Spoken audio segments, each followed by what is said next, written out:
What if the most pivotal moments in history were shaped by people we've never heard of? Behind the grand stories of kings, generals, and revolutionaries, there are countless figures whose names have faded into obscurity, yet their actions quietly shaped the world as we know it. Today, we're diving into the shadows of history to uncover the stories of 40 forgotten heroes and villains, individuals whose contributions or misdeeds were once pivotal but have since been erased from the pages of time. From unsung warriors who turned the tide of battles to cunning schemers who manipulated empires from behind the scenes, these are the tales that history almost forgot. Together, we'll explore the mystery, inspiration, and shocking revelations hidden within their stories, revealing how even the smallest threads can weave the tapestry of our past. Are you ready to meet the faces behind the forgotten moments that changed everything? Let's begin. Among the towering monuments of the ancient world, there's one name you've likely never heard: Imhotep. While the pyramids of Giza stand as eternal symbols of human ingenuity, the mind behind their design has been lost to time, or so it seems. Imhotep wasn't just an architect, he was a visionary, a polymath whose genius spanned medicine, engineering, and even poetry. Rising from humble beginnings as a commoner in ancient Egypt, Imhotep caught the attention of Pharaoh Djoser, who entrusted him with a monumental task: designing the Step Pyramid at Saqqara, the world's first large-scale stone structure. This wasn't just a building project, it was a revolution in architecture, a leap from mud brick to limestone that would change the course of history. But Imhotep's story isn't just one of triumph. The challenges he faced were immense. Imagine the pressure of constructing something no one had ever attempted before, with no blueprint to follow and no margin for error. Workers had to quarry, transport, and assemble thousands of stone blocks without modern tools or machinery, and yet Imhotep's brilliance shone through. He devised innovative techniques such as using ramps and pulleys that would become the foundation for future engineering marvels. His work didn't just stand the test of time, it defined it. So why has Imhotep's name faded from our collective memory? Part of the answer lies in the passage of millennia, but there's also a deeper truth. History often favors the rulers, not the creators. While Pharaoh Djoser's name echoes through the ages, Imhotep's contributions were absorbed into the legacy of the monuments themselves, his individuality erased by the sands of time. Yet, fragments of his story survive. Ancient texts and archaeological discoveries hint at his extraordinary life, painting a picture of a man whose genius was as vast as the structures he built. As we marvel at the pyramids today, it's worth asking, how many other Imhoteps are out there? How many minds, equally brilliant, have been forgotten simply because their names weren't etched into stone? The answer might lie in the shadows of history waiting to be uncovered. And speaking of shadows, our next story takes us to a figure whose cunning and ambition shaped an empire, yet whose name has been all but erased. Stay with us as we uncover the tale of a forgotten strategist who pulled the strings of power from behind the scenes. While the pyramids stand as testaments to the ingenuity of figures like Imhotep, history is also filled with those who wielded power in ways that defied the status quo, only to be erased by those who came after. One such figure is Queen Aminionas, a warrior queen of the kingdom of Kush who dared to challenge the might of Rome itself. Imagine a leader so fearless that she led her armies into battle against one of the most formidable empires in history, not once but multiple times. Aminionas wasn't just a queen, she was a symbol of defiance, a woman who refused to bow to imperial domination. Her story begins in the deserts of Nubia, where the kingdom of Kush thrived as a center of culture and trade. When Rome, under the rule of Emperor Augustus, began encroaching on Kushite territory, Aminionas didn't hesitate. she launched a series of bold campaigns, striking deep into Roman-controlled Egypt and even capturing key cities. Her most famous victory came at the city of Aswan, where her forces sacked Roman settlements and toppled statues of Augustus, a direct affront to Roman authority. It's said she brought the head of one of these statues back to Kush as a trophy, a defiant gesture that earned her the nickname the One-Eyed Queen after losing an eye in battle. But Aminionas wasn't just a warrior, she was a strategist. She understood the limitations of her smaller kingdom against the Roman war machine and used guerrilla tactics to outmaneuver her opponents. Her campaigns forced Rome to the negotiating table, resulting in a rare peace treaty that recognized Kushite sovereignty. This was no small feat. Few leaders of her time could claim such a victory against Rome. Yet, despite her triumphs, Aminionas's legacy was all but erased from Roman histories. Why? Because history, as they say, is written by the victors. And while Rome couldn't defeat her on the battlefield, they could silence her in their records. Historians like Dr. Stanley Burstein have worked tirelessly to piece together her story from fragmented sources, calling her one of the most remarkable women of the ancient world. Yet, even today, her name is seldom mentioned in mainstream narratives of Roman history. This erasure speaks to a larger pattern, the sidelining of those who challenge dominant powers, especially when they come from marginalized cultures. Aminionas's story is a reminder that greatness isn't always recorded, it's often buried, waiting to be rediscovered. As we reflect on her legacy, it's impossible not to wonder how many other leaders like Aminionas have been lost to time. How many stories of courage and resilience remain untold? The answers may lie in the shadows, just waiting for us to shine a light. And speaking of shadows, our next journey takes us to a figure whose name inspires dread, a villain whose deeds were so terrible even history tried to forget them. Stay with us as we uncover the dark tale of a man whose cruelty shaped an empire, only to be erased from its records. In the annals of history, there are figures whose legacies are so reviled that their names were deliberately scrubbed from the records, a fate far worse than mere obscurity. One such ruler was Pharaoh Akhenaten, a name that once struck fear and disdain into the hearts of ancient Egyptians. Akhenaten's reign was a radical departure from tradition, marked by dramatic religious upheaval and political turmoil. He abandoned the pantheon of gods that had defined Egyptian spirituality for centuries, instead declaring Aten, the sun disk, as the sole deity. This bold move wasn't just a religious reform. It was a seismic shift that disrupted the very fabric of Egyptian society, alienating priests, nobles, and commoners alike. Akhenaten's rule was as controversial as it was transformative.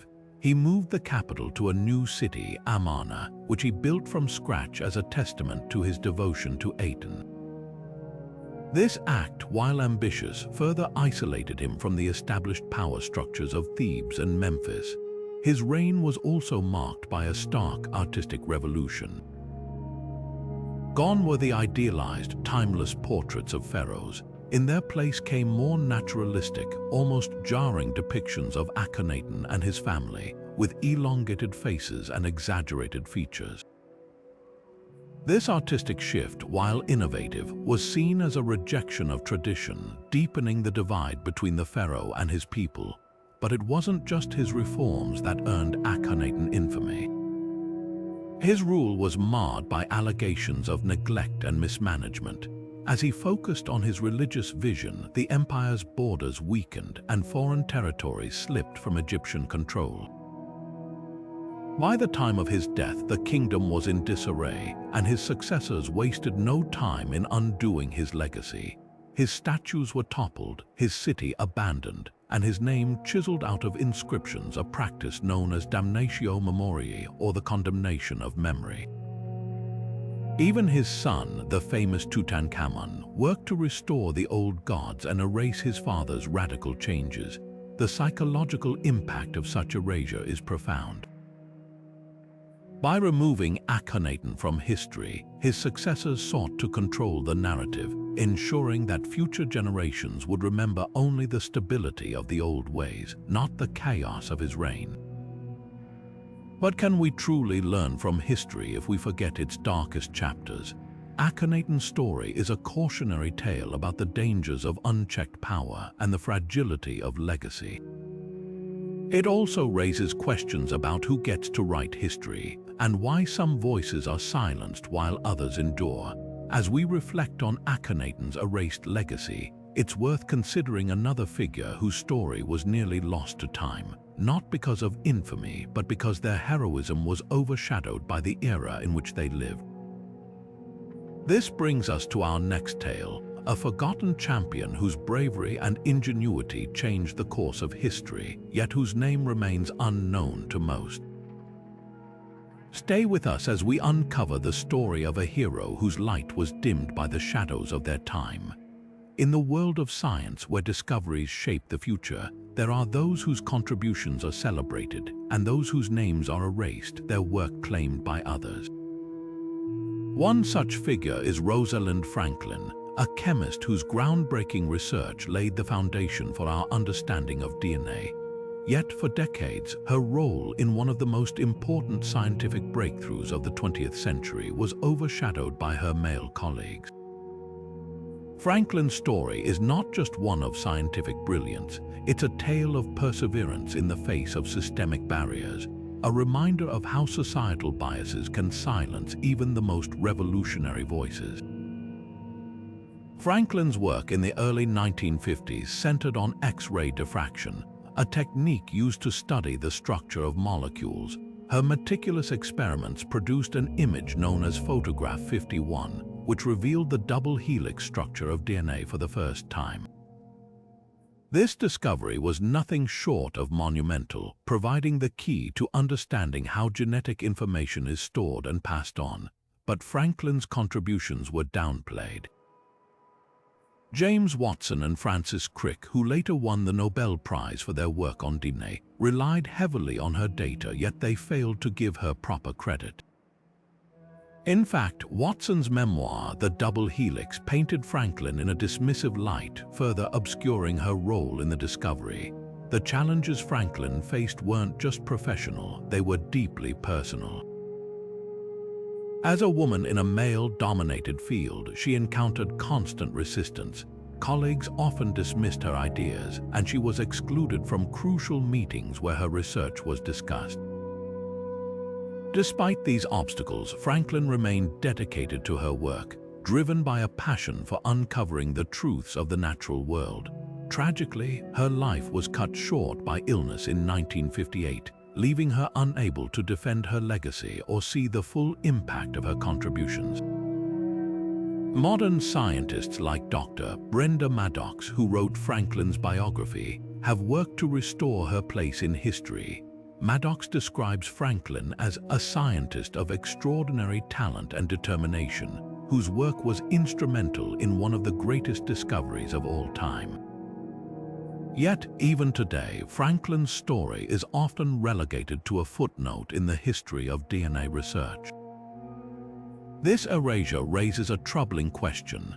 How many other innovators have been overlooked because of their gender, race, or social status? How many breakthroughs have been delayed because the world wasn't ready to listen to the voices behind them? Franklin's legacy serves as a powerful reminder that progress isn't just about discovery, it's about recognition. It's about ensuring that every voice, no matter how quiet, is heard. And as we reflect on her story, we're reminded of another figure whose bravery and contributions were similarly overlooked, not in the lab but on the battlefield. Stay with us as we uncover the tale of a forgotten hero whose courage changed the course of history, yet whose name remains unknown to most. In the heart of medieval Japan, where samurai clans vied for power and honor was paramount, there lived a warrior whose name has all but vanished from history. Known only as Takeshi the Shadow, this enigmatic figure was a Ronin, a masterless samurai who fought not for glory or land, but for a cause only he understood. While most samurai served lords and sought fame, Takeshi walked a solitary path, driven by a code of justice that transcended the politics of his time. His story is one of defiance, resilience, and the quiet courage of a man who stood alone against impossible odds. Takeshi's journey began in the aftermath of a brutal clan war that left his family dead and his village in ruins. Unlike others who might have sought revenge or joined a new lord, Takeshi chose a different path. He became a protector of the powerless, a silent guardian who roamed the countryside, defending peasants and travelers from bandits and corrupt officials. His battles were never recorded in official chronicles. They lived on only in the whispers of villagers who spoke of a shadowy figure who appeared in their darkest hour and vanished just as quickly. What drove Takeshi to fight when no one would remember his name? Some say it was a deep sense of duty, a belief that true honor lay in serving those who couldn't defend themselves. Others suggest it was a form of penance, a way to atone for the violence he had witnessed and participated in during the clan wars. Whatever his motivations, Takeshi's actions were extraordinary. In one legendary encounter, he single-handedly faced a band of 40 bandits who had been terrorizing a remote village. Armed with nothing but his katana and an unshakable will, he fought through the night, driving the marauders away and saving countless lives. Yet, for all his heroism, Takeshi's story was suppressed. In a society that prized loyalty to one's lord above all else, a masterless samurai who operated outside the established order was seen as a threat. His deeds were omitted from official records, and his name was deliberately erased from local histories. Even the villagers he saved were reluctant to speak of him, fearing retribution from those in power. Over time, Takeshi became a ghost, a figure of folklore rather than history. But legends have a way of enduring. Today, scholars like Dr. Hiroshi Tanaka are piecing together Takeshi's story from fragments of oral tradition and scattered accounts. Tanaka describes him as a symbol of resistance, a man who chose to fight not for recognition, but because it was the right thing to do. Takeshi's legacy challenges us to reconsider what it means to be a hero. Does greatness require fame, or is it enough to stand for something greater than oneself, even if no one remembers your name? As we reflect on Takeshi's quiet courage, we're reminded that history is filled with figures whose actions were masked by the shadows of their time, some for their heroism and others for their villainy. This brings us to our next tale, a figure whose charm and charisma concealed a darkness that shaped the course of empires. Stay with us as we uncover the story of a man whose smile hid a sinister agenda and whose legacy remains as complex as it is controversial. In the annals of history, few figures are as paradoxical as the charismatic conqueror whose charm masked a ruthless ambition. This leader, whose name once commanded both awe and fear, rose to power not just through military might, but through the sheer force of their personality.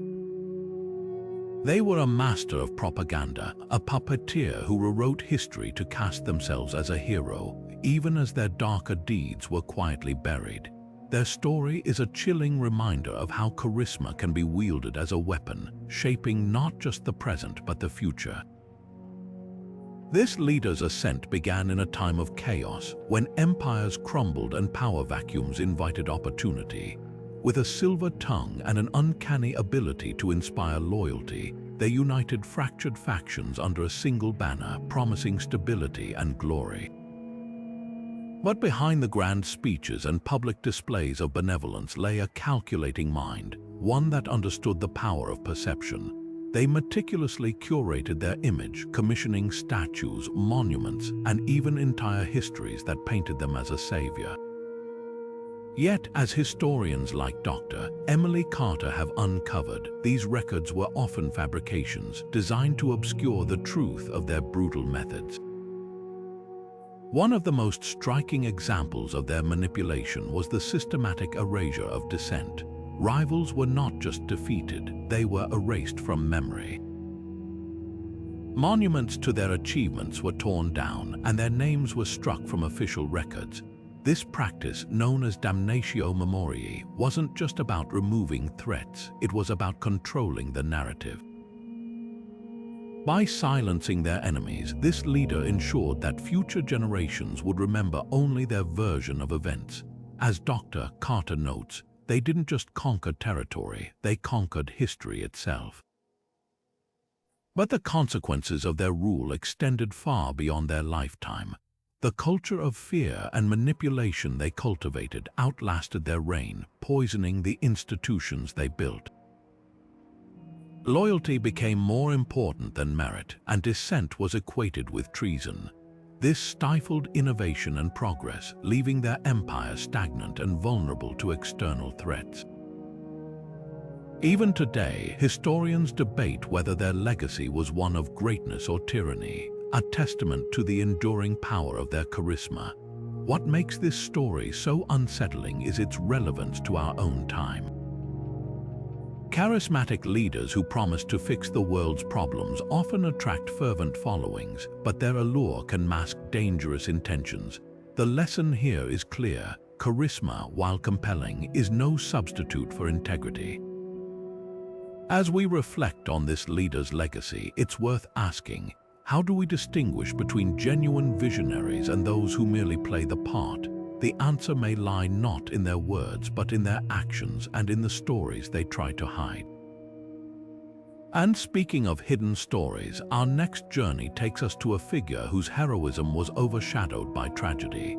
This individual's courage changed the course of history, yet their name has been all but forgotten. Stay with us as we uncover the tale of a hero who gave everything for a cause, only to be buried by the very world they sought to save. History is full of those who gave everything for a cause, only to have their sacrifices buried beneath the weight of time.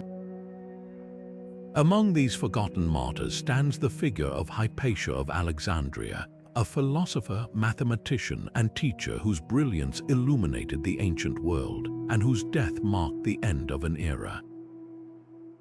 Hypatia's story is one of courage, intellect, and tragic loss, a reminder that even the brightest lights can be extinguished by the shadows of intolerance.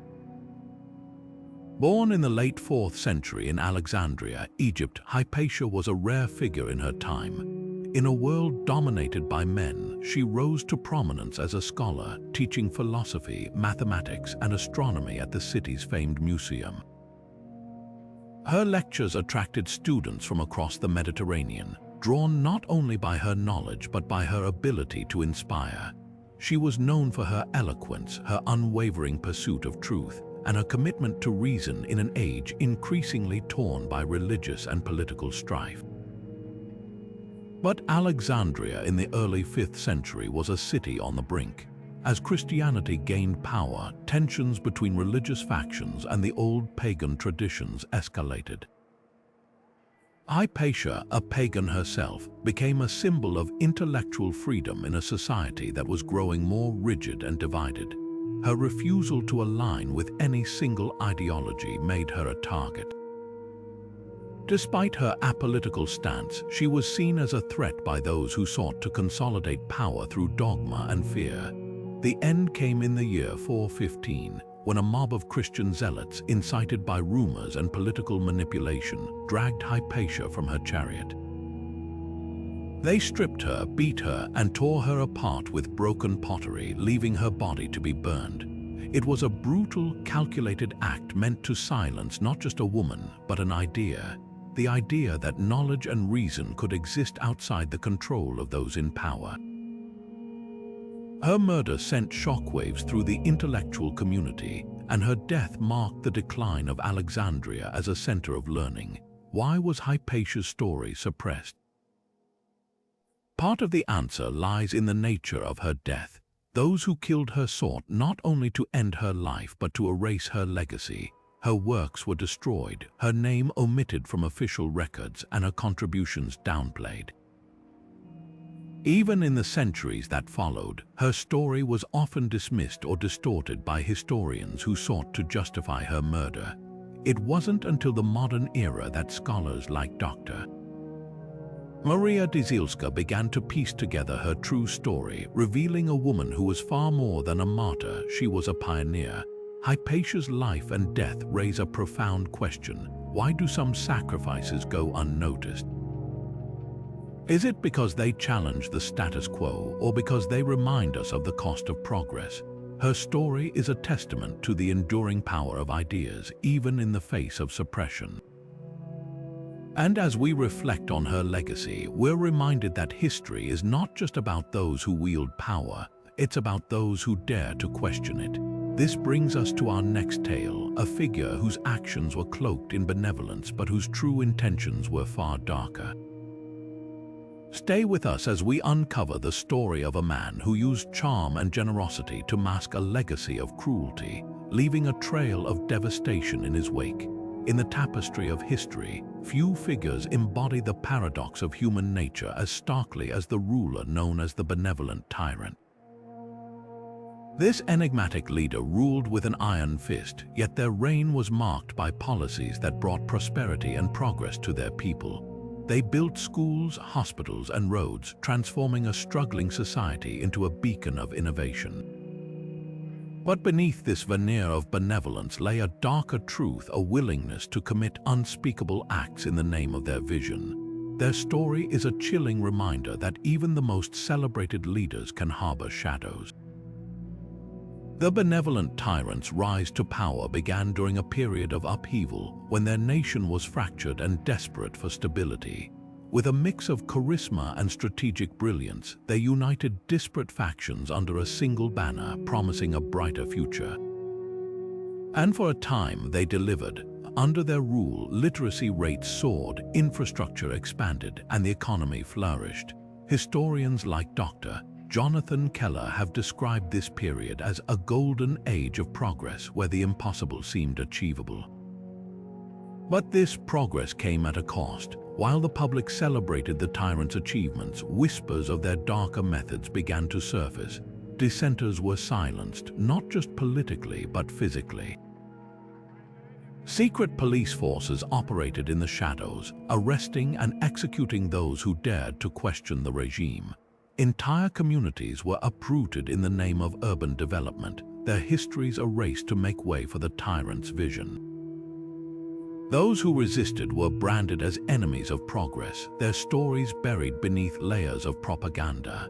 As Dr. Keller notes, the tyrants' greatest achievement was not the buildings they constructed, but the narrative they controlled. What makes this story so haunting is the duality of their legacy. On one hand, their policies undeniably improved the lives of millions. On the other, their willingness to sacrifice individuals for the greater good raises profound ethical questions. Can a leader truly be great if their achievements are built on the suffering of others?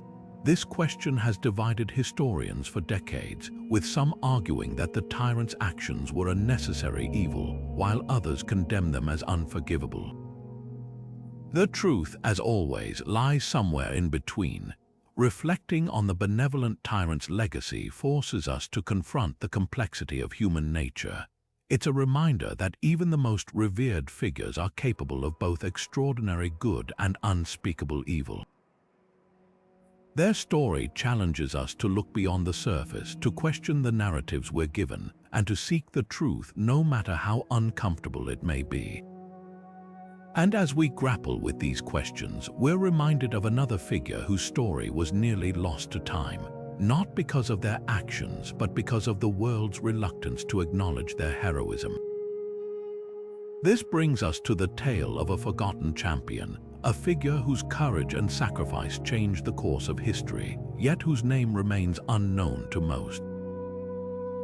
Stay with us as we uncover the story of a hero who gave everything for a cause, only to be erased by the very world they sought to save. In the annals of exploration, where names like Columbus, Magellan, and Cook dominate the narrative, there are those who charted uncharted waters and mapped unknown lands only to have their achievements swallowed by the tides of time. One such figure is Ahmad ibn Majid, a 15th-century Arab navigator whose mastery of the seas rivaled that of any European explorer. Known as the Lion of the Sea, Ibn Majid was a polymath, a poet, and a navigational genius whose expertise guided countless sailors through the treacherous waters of the Indian Ocean. Yet, despite his profound contributions, his name remains overshadowed by the more celebrated figures of the Age of Exploration. Ibn Majid's story begins in the coastal city of Jolfar, in what is now the United Arab Emirates. Born into a family of seafarers, he grew up immersed in the art of navigation, learning to read the stars, winds, and currents with uncanny precision. He authored over 40 works on maritime science, including the Kitab al-Fawaid fi Usul Ilm al-Bahr wal-Qawaid, or Book of Useful Information on the Principles and Rules of Navigation. This text, a comprehensive guide to sailing the Indian Ocean, was so advanced that it remained in use for centuries. Yet it was his role in aiding Vasco da Gama's voyage to India that both cemented his legacy and obscured it. Da Gama, often credited with discovering the sea route to India, relied heavily on Ibn Majid's knowledge, though the Arab navigator's contributions were quickly downplayed in European accounts. What makes Ibn Majid's erasure so poignant is the sheer scale of his achievements. He didn't just navigate, he revolutionized the way sailors understood the seas. His work laid the groundwork for the global trade routes that would shape the modern world. Yet, because his accomplishments didn't align with the Eurocentric narrative of exploration, they were largely ignored. Historians like Dr. Abdulrahman al-Salami have worked to restore Ibn Majid's place in history, describing him as a figure whose brilliance transcended borders, yet whose story was confined to the margins. So why was Ibn Majid forgotten? Part of the answer lies in the way history is written, often by those who hold the pen. Explorers like Da Gama were celebrated as pioneers, while those who guided them were relegated to footnotes. But it's also a reminder of how cultural biases shape our understanding of the past. Ibn Majid's story challenges us to reconsider what we think we know about exploration. How many other navigators, cartographers, and adventurers have been lost to history simply because their stories didn't fit the dominant narrative? As we reflect on Ibn Majid's legacy, it's impossible not to wonder about the countless other explorers whose names we'll never know. Their journeys, like his, were filled with courage, ingenuity, and a relentless drive to push the boundaries of the known world. And while their stories may have faded, their impact endures, not in the pages of history books, but in the world they helped shape. This brings us to a figure whose story is equally shrouded in mystery, but for very different reasons. Where Ibn Majid's brilliance was overshadowed, our next subject's villainy was hidden in plain sight. Stay with us as we uncover the tale of a man whose charm and power masked a legacy of deceit and destruction, leaving a trail of devastation that history has struggled to confront. In the shadowy world of espionage, where loyalty is a currency and betrayal is often the price of survival, there are those whose names are erased not just from history but from memory itself. Among them stands the enigmatic figure of Fritz Kolb, a German diplomat turned Allied spy during World War II. Kolb's story is one of courage, cunning, and quiet defiance, a man who risked everything to fight against the regime he was supposed to serve. Yet for decades, his contributions were buried beneath layers of secrecy and mistrust, his name all but forgotten by the world he helped save. Kolb's journey into the world of espionage began in Berlin, where he worked as a mid-level official in the German Foreign Office. Unlike many of his colleagues, Kolb was deeply opposed to the Nazi regime. Disgusted by its atrocities and convinced of its inevitable downfall, he made a daring decision to betray his country in the name of a greater cause. In 1943, Kolb traveled to Switzerland, carrying with him a trove of classified documents. These weren't just any papers, they contained critical information about German military plans, diplomatic strategies, and even the locations of key Nazi officials. Kolb's goal was simple: to hand these secrets to the Allies, providing them with the intelligence they needed to turn the tide of the war. The impact of Kolb's actions was profound. His information helped the Allies disrupt German supply lines, anticipate troop movements, and even uncover plans for new weaponry. Historians like Dr. Richard Breitman, who has studied Kolb's case extensively, describe him as one of the most effective spies of the war, a man whose bravery saved countless lives.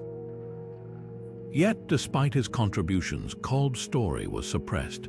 After the war, both the Allies and the Germans had reasons to keep his identity secret. For the Allies, acknowledging Kolb's role would have exposed the extent of their reliance on German defectors, a politically sensitive revelation. For the Germans, admitting that a high-ranking official had betrayed them was an embarrassment they couldn't afford. Kolb's suppression speaks to the complex nature of espionage. In a world built on secrets, even the heroes are often erased. As Dr. Breitman explains, spies like Kolb operate in the shadows, not just because of the danger they face, but because their very existence challenges our understanding of loyalty and morality. Kolb's story forces us to confront uncomfortable questions. What does it mean to betray a nation, and when is betrayal not just justified but necessary? Reflecting on Kolb's legacy, it's impossible not to wonder how many other spies have been silenced by history, their sacrifices buried beneath the weight of political expediency. Their stories remind us that the line between hero and villain is often blurred, and that the truth is rarely as simple as it seems. And as we ponder the complexities of loyalty and deception, we're drawn to another figure whose heroism was overshadowed, not by secrecy but by scandal.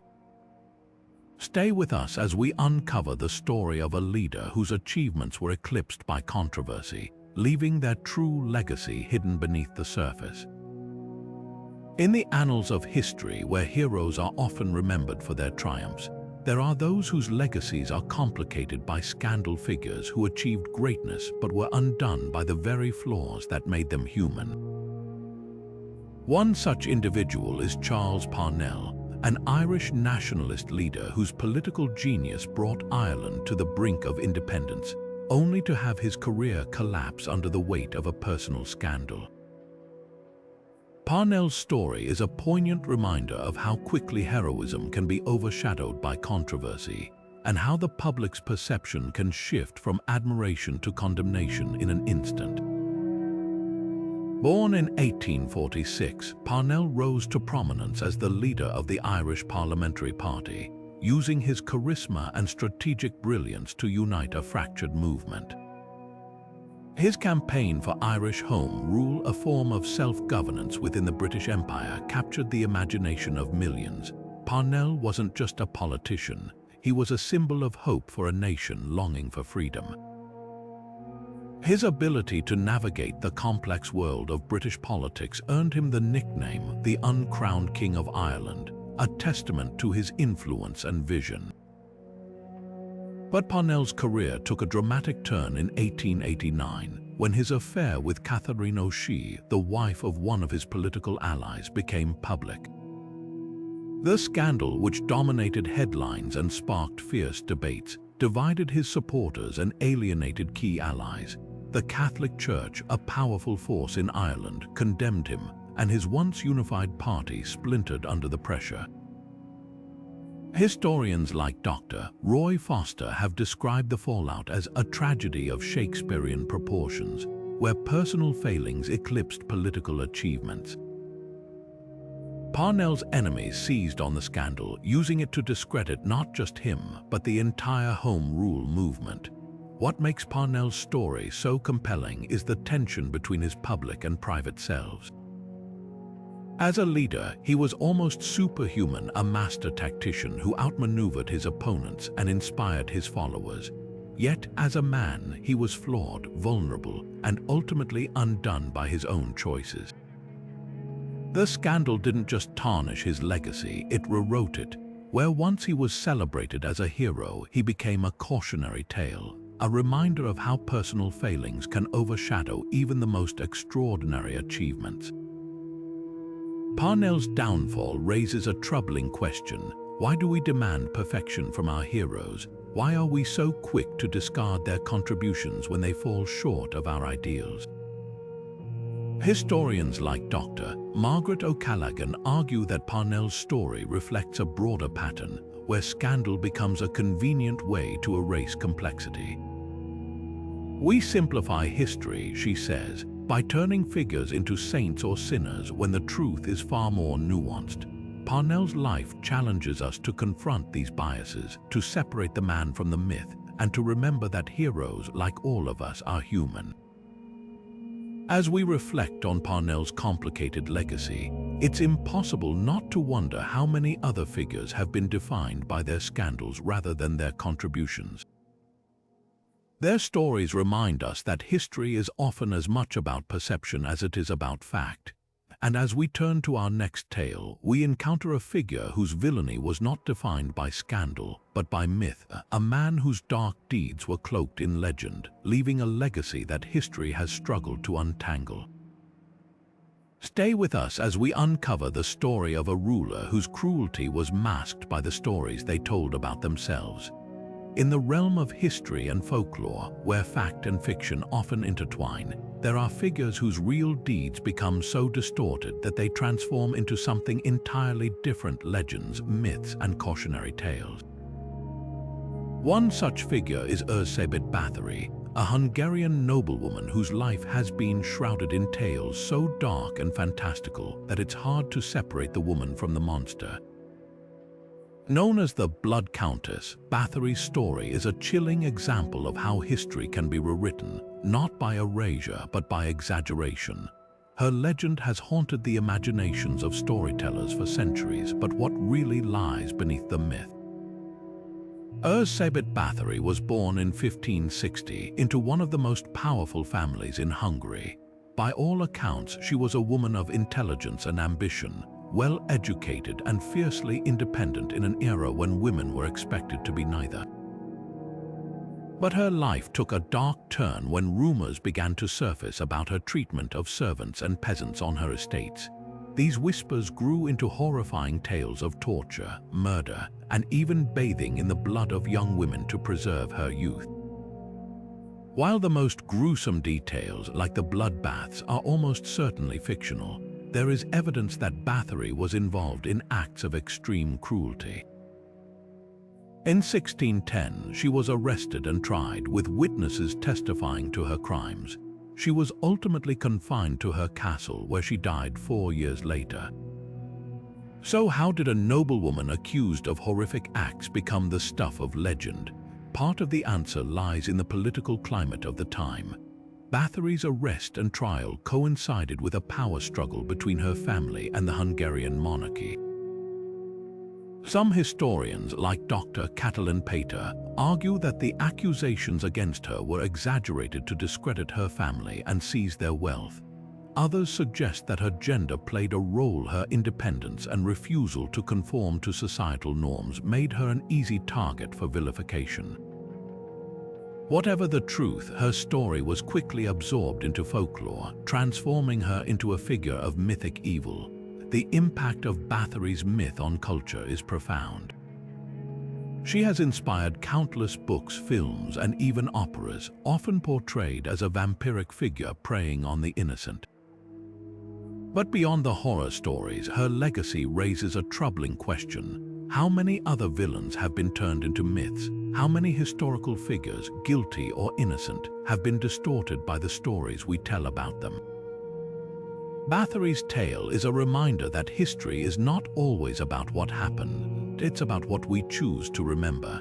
As we reflect on the blurred lines between fact and fiction, we're drawn to another figure whose story was shaped by conflict, but in a very different way. This next tale takes us to a hero whose courage on the battlefield was overshadowed by the chaos of war, leaving their name all but forgotten. Stay with us as we uncover the story of a warrior whose bravery changed the course of history, yet whose legacy was lost in the fog of battle. Amid the thunder of cannons and the chaos of battlefields, there are those who fight not for glory but for something far greater, a cause they believe in, even if no one will ever know their name. One such figure is Sergeant Henry Johnson, an African-American soldier whose bravery during World War I was nothing short of extraordinary, yet whose story was buried for decades beneath the weight of prejudice and neglect. Johnson's journey is a testament to courage in the face of impossible odds, and a stark reminder of how easily heroism can be forgotten when it doesn't fit the narrative of the powerful. Born in 1897 in Winston-Salem, North Carolina, Johnson enlisted in the segregated U.S. Army, joining the all-black 369th Infantry Regiment, famously known as the Harlem Hellfighters. Sent to the front lines in France, Johnson and his unit faced not only the horrors of war but also the indignities of racism from their own army. Despite being relegated to labor duties and denied the respect given to white soldiers, the Harlem Hellfighters proved their mettle on the battlefield. And it was during a quiet night in May 1918 that Johnson's courage would shine brightest. Stationed at a remote outpost in the Argonne Forest, Johnson and another soldier, Needham Roberts, found themselves under a surprise attack by a German raiding party. Outnumbered and outgunned, Johnson fought with everything he had. He used his rifle as a club, hurled grenades, and even resorted to hand-to-hand combat with a bolo knife. By the time reinforcements arrived, Johnson had single-handedly repelled the attack, saving Roberts' life and preventing the enemy from breaching their position. His actions earned him the nickname Black Death from the Germans, and he became one of the first Americans to receive the French Croix de Guerre, their highest military honor. Yet, when Johnson returned home, his heroism was met with silence. The U.S. Army refused to acknowledge his achievements, and the story of his bravery was largely ignored by the press. Historians like Dr. Jeffrey Sammons, who has studied the Harlem Hellfighters extensively, note that Johnson's erasure was part of a broader pattern. The military and the media were unwilling to celebrate a black hero in a time of deep racial segregation, Sammons explains. His story didn't fit the narrative they wanted to tell. Johnson's health deteriorated from his war injuries, and he died penniless and forgotten in 1929.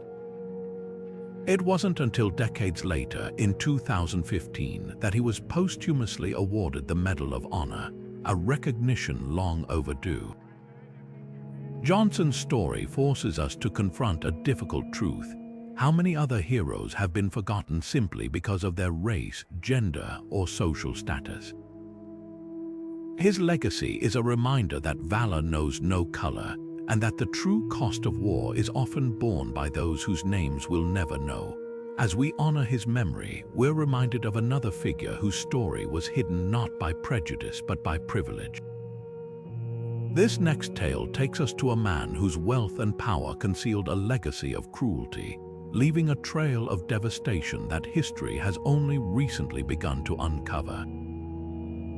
Stay with us as we peel back the layers of deception to reveal the truth behind the gilded mask. In the quiet corridors of power, where decisions are made far from the public eye, there are those who wield influence not through force or charisma, but through something far more insidious: wealth.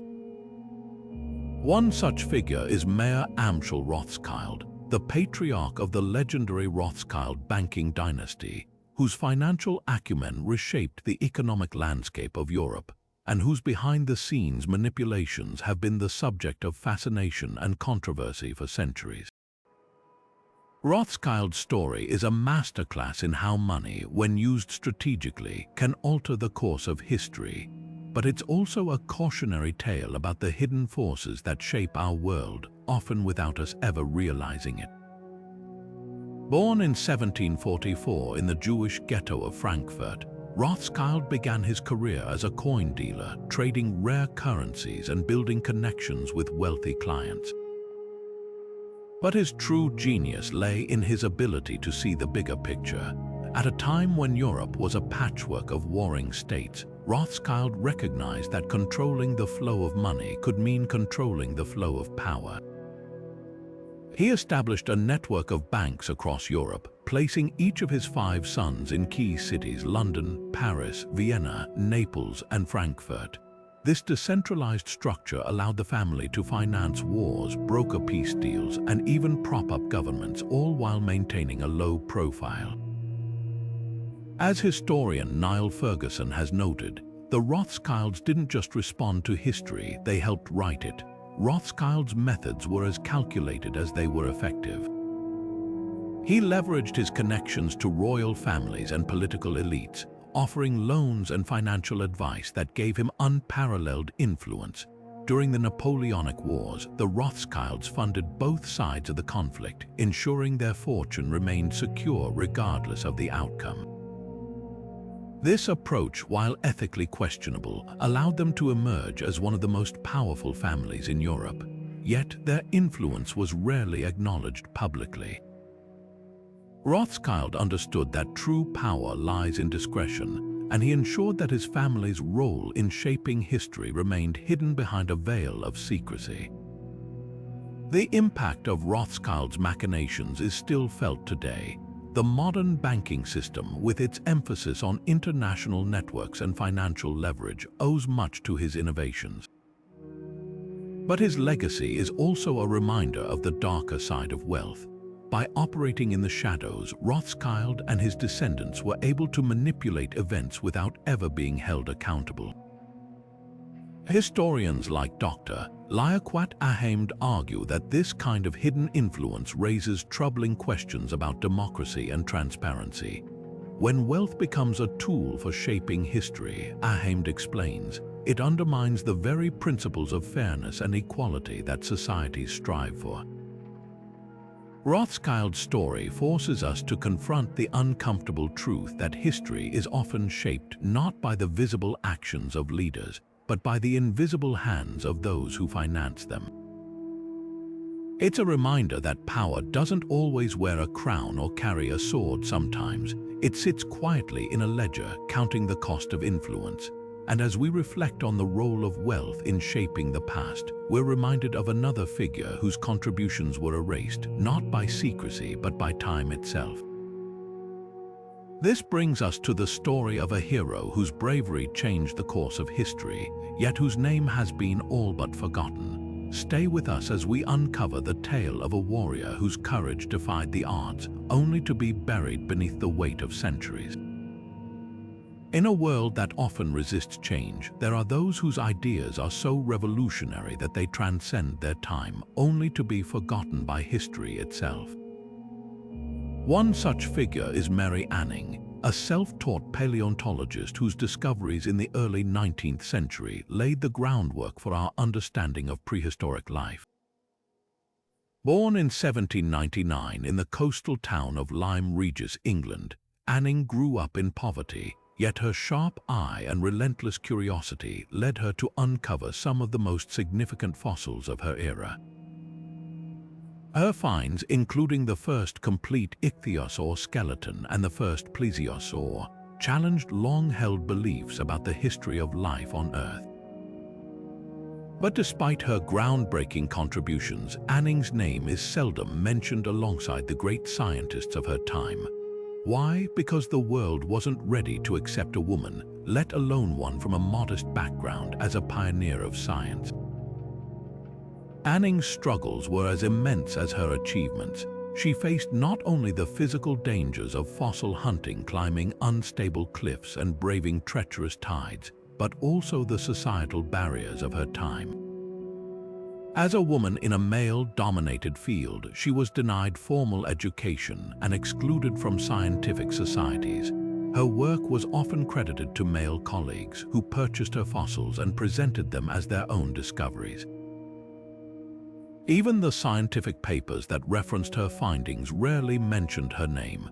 Historians like Dr. Shelley Emmerling, who has written extensively about Anning, describe her as a woman who changed the world yet was erased from it. Her story is a stark reminder of how prejudice can silence brilliance. What makes Anning's story so compelling is not just her scientific contributions, but her resilience in the face of adversity. She continued her work despite the lack of recognition, driven by a passion for uncovering the mysteries of the natural world. Her discoveries sparked a public fascination with fossils and helped shape the emerging field of paleontology. Yet for decades, her legacy was buried beneath the weight of societal biases, waiting to be rediscovered by a more inclusive generation of scholars. Mary Anning's life raises a profound question. How many other visionaries have been lost to history simply because they didn't fit the mold of their time? How many breakthroughs have been delayed because the world wasn't ready to listen to the voices behind them? Her story challenges us to look beyond the surface, to question the narratives we're given, and to seek out the forgotten figures who shaped our world. And as we reflect on the lives of those whose brilliance was overshadowed, we're drawn to a figure whose villainy was concealed not by societal norms but by the cloak of religion. Stay with us as we uncover the story of a man whose piety masked a legacy of cruelty, leaving a trail of devastation that history has struggled to confront. In the quiet halls of monasteries and the grand cathedrals of medieval Europe, religion was a force that shaped lives, inspired art, and commanded empires. But for some, faith was not just a source of solace, it was a tool for manipulation. Among these shadowy figures stands the infamous Rodrigo Borgia, better known as Pope Alexander VI. A man whose reign as head of the Catholic Church was marked by corruption, nepotism, and a cunning ability to exploit the faithful for his own gain. Borgia's story is a chilling exploration of how religion, when wielded by the unscrupulous, can become a weapon of control. Borgia's rise to power began with ambition and a web of alliances. Born in 1431 in Spain, he used his family's influence to climb the ranks of the church, eventually securing the papacy in 1492 through a combination of bribery and political maneuvering. Once in power, he transformed the Vatican into a center of intrigue, using his position to enrich his family and consolidate power.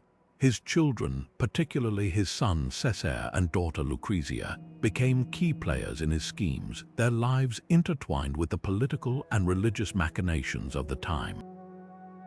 Historians like Dr. G.J. Meyer describe Borgia as a master of manipulation who turned the papacy into a dynasty and the church into a tool for personal ambition. What made Borgia's rule so insidious was his ability to cloak his actions in the language of faith. He used the authority of the church to justify wars, broker alliances, and even legitimize his children's questionable marriages. His infamous Borgia banquets were lavish affairs where political deals were struck under the guise of religious celebration. Yet, beneath the surface, these gatherings were often rife with betrayal and even rumors of poison. Theologians like Dr. Eamon Duffy have noted that Borgia's reign exposed the darkest side of the church, where spiritual authority was twisted into a means of worldly domination. The impact of Borgia's rule extended far beyond his lifetime.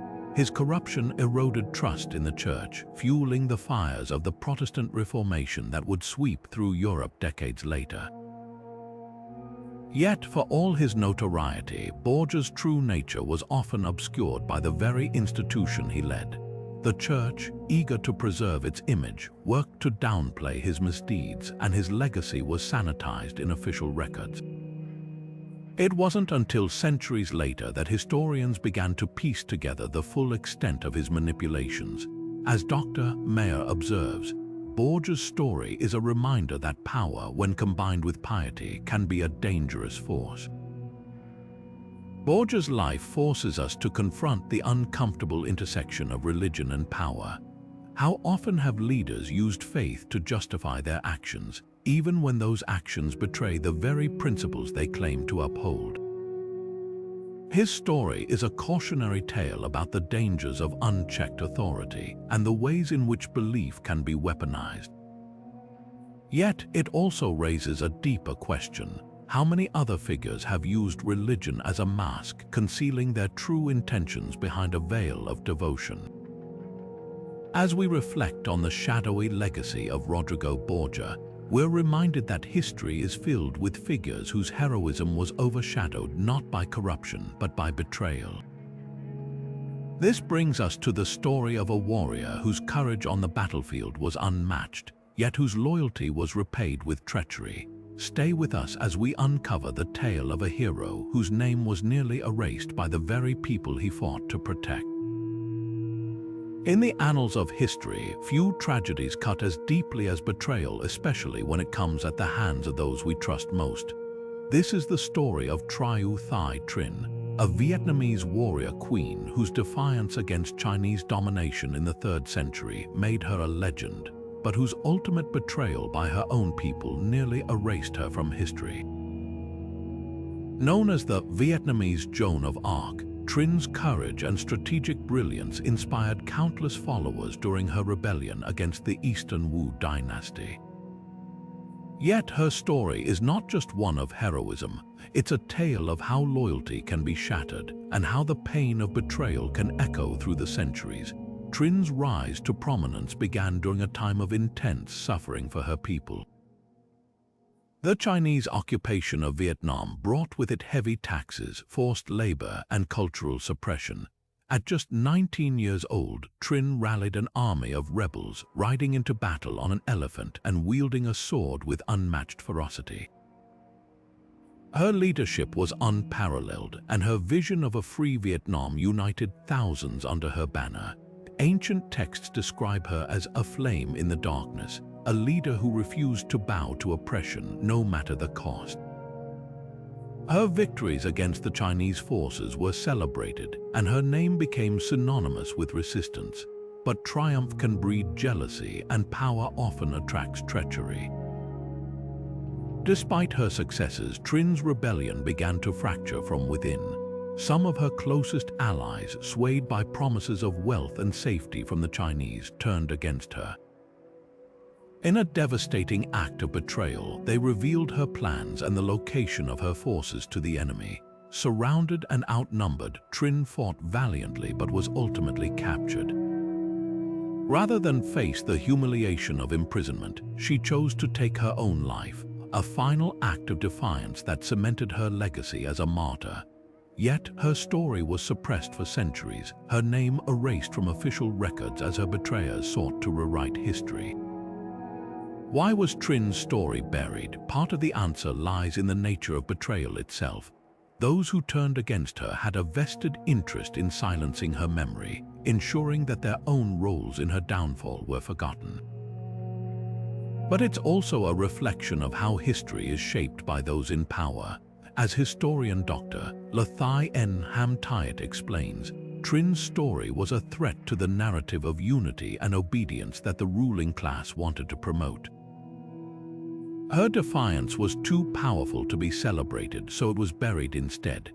Trinh's life raises a haunting question. How many other heroes have been betrayed by those they trusted, their stories lost to time? Her legacy is a reminder that betrayal doesn't just wound individuals, it can alter the course of history itself. And as we reflect on the pain of her story, we're reminded that not all betrayals are as overt as Trinh's. Some are hidden behind beautiful facades masked by art and culture. This brings us to our next tale, a figure whose villainy was concealed not by silence, but by the brushstrokes of a masterpiece. Stay with us as we uncover the story of a man whose artistic genius masked a legacy of cruelty, leaving a trail of devastation that history has only recently begun to unravel. Art has always been a mirror of the soul, a way to express beauty, truth, and the deepest emotions. But what happens when that mirror is used to reflect something far darker? This is the story of Caravaggio, the Italian Baroque painter whose breathtaking masterpieces captivated the world, even as his life descended into violence and chaos. Known for his dramatic use of light and shadow, Caravaggio's works are celebrated for their raw emotion and realism. Yet behind the brushstrokes lay a man whose temper and criminal behavior made him as infamous as he was talented. How could someone capable of creating such beauty also be capable of such darkness? The answer lies in the paradox of Caravaggio himself. Born Michelangelo Merisi in 1571, Caravaggio grew up in a time of upheaval where art and violence often intertwined. His paintings, like The Calling of St. Matthew and Judith beheading Holofernes, are visceral and intense, capturing moments of divine intervention and human frailty with unparalleled skill. But while his art earned him patrons and admirers, his personal life was a whirlwind of brawls, arrests, and even murder. In 1606, after a dispute over a tennis match, Caravaggio killed a man and fled Rome, becoming a fugitive. Despite his crimes, he continued to paint, his works growing even more haunting and introspective as he grappled with his own demons. What makes Caravaggio's story so compelling is the stark contrast between his art and his actions. His paintings often depict themes of redemption and forgiveness, yet he seemed incapable of extending those same virtues to his own life. Historians like Dr. Helen Langdon suggests that Caravaggio's art was a form of penance, a way to reconcile his violent nature with his deep, if troubled, faith. He painted sinners and saints with equal intensity, Langdon explains, because he saw himself in both roles. This duality is what makes his work so powerful and his life so tragic. Yet, for centuries, Caravaggio's villainy was overshadowed by his genius. His patrons, eager to claim his talent, turned a blind eye to his crimes. Even today, his art is celebrated without much mention of the man behind it. This raises a troubling question: how many other villains have hidden behind beauty? How many creators have been absolved of their sins because their work moved us? Caravaggio's story forces us to confront the uncomfortable truth that art, no matter how divine, is often born from human imperfection. As we reflect on the shadowy legacy of Caravaggio, we're reminded that not all figures cloaked in beauty are artists. Some are revolutionaries whose heroism is buried beneath the chaos of upheaval. This brings us to the story of a fighter whose courage ignited a movement, yet whose name was lost in the flames of revolution. Stay with us as we uncover the tale of a hero whose light was dimmed by the very fires they helped spark. In the fiery crucible of revolution, where the old world crumbles and the new struggles to be born, there are those who light the spark of change, only to see their names fade into the shadows. One such figure is Olympe de Gouges, a playwright, activist, and revolutionary whose bold ideas and relentless advocacy for women's rights during the French Revolution made her a beacon of progress. Yet, despite her pivotal role in challenging the status quo, her story was deliberately erased, her contributions dismissed, and her legacy nearly lost to history. Why? Because her vision of equality threatened the very foundations of power. Born Marie Gouze in 1748, Olympe de Gouges was a self-taught writer who used her pen as a weapon against injustice. At a time when women were expected to remain silent, she fearlessly spoke out, demanding equality not just for men, but for all. Her most famous work, The Declaration of the Rights of Woman and the Female Citizen, was a direct response to the Revolutionary Declaration of the Rights of Man and of the Citizen. In it, she argued that liberty and equality must extend to women, a radical idea that scandalized the male-dominated revolutionary government. "Woman is born free," she wrote, "and remains equal to man in rights." Her words were a rallying cry for women's rights long before the term feminism existed. But de Gouges's activism didn't stop at writing. She took to the streets, organizing protests and speaking out against the excesses of the revolution, including the Reign of Terror. Her courage was unmatched, but it also made her a target. In 1793, she was arrested on charges of sedition, accused of undermining the revolution. Her trial was a sham and her fate was sealed. She was executed by guillotine, her death serving as a chilling warning to others who dared to challenge the new order. After her death, her works were suppressed and her name was omitted from official histories of the revolution. Historians like Dr. Joan Wallach Scott describe her as a visionary silenced by those who feared her ideas. The erasure of Olympe de Gouges is a stark reminder of how revolutions, while often celebrated as moments of liberation, can also perpetuate old injustices. Her story forces us to ask how many other voices have been silenced in the name of progress, how many unnamed heroes fought for change, only to be forgotten by the very movements they helped build. De Gouges's legacy is a testament to the courage it takes to stand for equality, even when the world refuses to listen. As we reflect on the countless unnamed heroes of revolution, we're reminded that not all those who shaped history did so in the name of justice. Some wielded knowledge as a weapon, their villainy hidden behind the guise of scientific discovery. This brings us to the story of a man whose experiments pushed the boundaries of science, but at a cost that history has only begun to reckon with. Stay with us as we uncover the dark tale of a figure whose brilliance masked a legacy of cruelty. Science has long been a beacon of progress, a field dedicated to understanding the world and improving the human condition. But what happens when the pursuit of knowledge is twisted into a tool for control and deception? This is the story of Joseph Mengele, a man whose medical expertise and scientific curiosity were overshadowed by his role as one of history's most infamous villains. Known as the Angel of Death, Mengele's experiments during the Holocaust stand as a chilling reminder of how science, when divorced from ethics, can become a weapon of unimaginable cruelty. His story forces us to confront the darkest possibilities of human ingenuity and the ways in which history has struggled to reckon with his legacy. Mengele's rise to infamy began in the concentration camps of Nazi Germany, where he conducted horrific experiments on prisoners, particularly twins and children.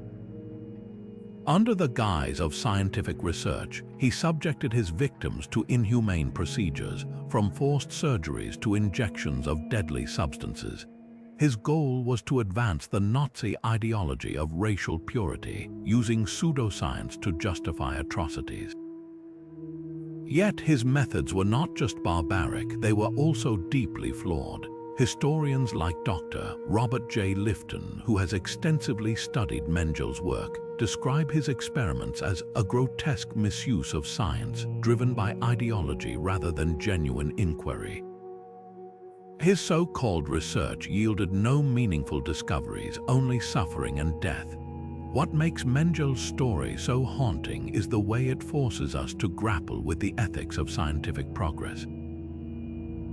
His actions raise a troubling question: how far can we go in the name of knowledge? While some argue that even the darkest experiments can yield valuable insights, others, like Dr. Susan Benedict, a historian of medical ethics, caution against this reasoning. Mengele's work, she explains, is a stark reminder that science without morality is not progress, it's exploitation. His legacy serves as a warning, a reminder that the pursuit of knowledge must always be guided by a commitment to human dignity. Yet for decades, Mengele's true nature was obscured. After the war, he fled to South America, where he lived under assumed names, evading capture for the rest of his life.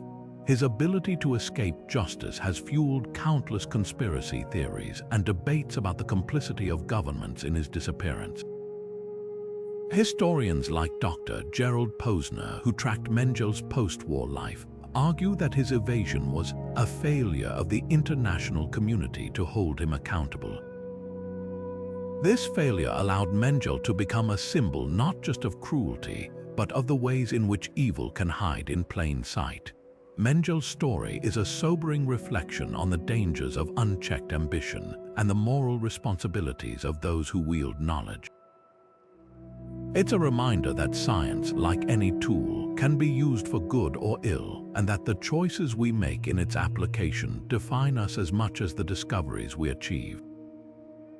As we confront the ethical dilemmas his life presents, we're reminded that not all figures who shaped history did so in the name of science. Some stood for justice, only to have their heroism overshadowed by the political forces they fought against. This brings us to the story of a leader whose courage and vision inspired millions, yet whose legacy was nearly erased by the very system he sought to reform. Stay with us as we uncover the tale of a man whose fight for justice was silenced by the machinations of power. In the corridors of power, where influence is often wielded by those with the loudest voices or deepest pockets, there are those who dare to challenge the status quo, only to be cast aside and forgotten. One such figure is Thomas Paine, a revolutionary thinker whose writings ignited the flames of independence and democracy, yet whose legacy was nearly erased by the very systems he sought to reform. Paine's story is a powerful reminder of how the establishment can silence dissent, even when that dissent shapes the course of history. Born in 1737 in England, Paine was a man of humble origins, a corset maker by trade. But his mind was anything but ordinary. His seminal work, Common Sense, published in 1776, became a rallying cry for American independence, selling hundreds of thousands of copies and galvanizing colonists to break free from British rule. Its plain, forceful language made complex ideas about liberty and self-governance accessible to the masses, and its impact was immediate. Historians like Dr. Harvey K. described Common Sense as the spark that lit the fire of revolution. Yet Paine's influence didn't stop there. He later penned The Rights of Man, a fierce defense of democracy that challenged the entrenched hierarchies of Europe, and The Age of Reason, which questioned organized religion and championed rational thought. Despite his monumental contributions, Paine's life was marked by struggle and rejection. His radical ideas made him a target, and he faced imprisonment in France during the Reign of Terror. Even in America, where his writings had helped forge a nation, he was ostracized for his unorthodox views. When he died in 1809, only 6 people attended his funeral. His grave was later desecrated, and his remains were lost, a grim metaphor for how his legacy was treated. Historians like Dr. John Keane argue that Paine's erasure was deliberate. He was too radical, too uncompromising, Keane explains. The establishment couldn't control him, so they chose to forget him. What makes Paine's story so compelling is not just his brilliance, but his resilience. He never wavered in his belief that ordinary people deserved a voice, even when it cost him everything. Yet his erasure raises a troubling question. How many other reformers have been silenced simply because they dared to challenge the powerful? Paine's life is a testament to the enduring power of ideas, even when those who champion them are cast into the shadows. As we reflect on the courage of figures like Paine, we're reminded that not all those who shaped history did so in the name of justice. Some used their talents to conceal darker truths, their villainy masked by the beauty of their art. This brings us to the story of a man whose literary genius captivated the world, even as his personal life revealed a legacy of cruelty.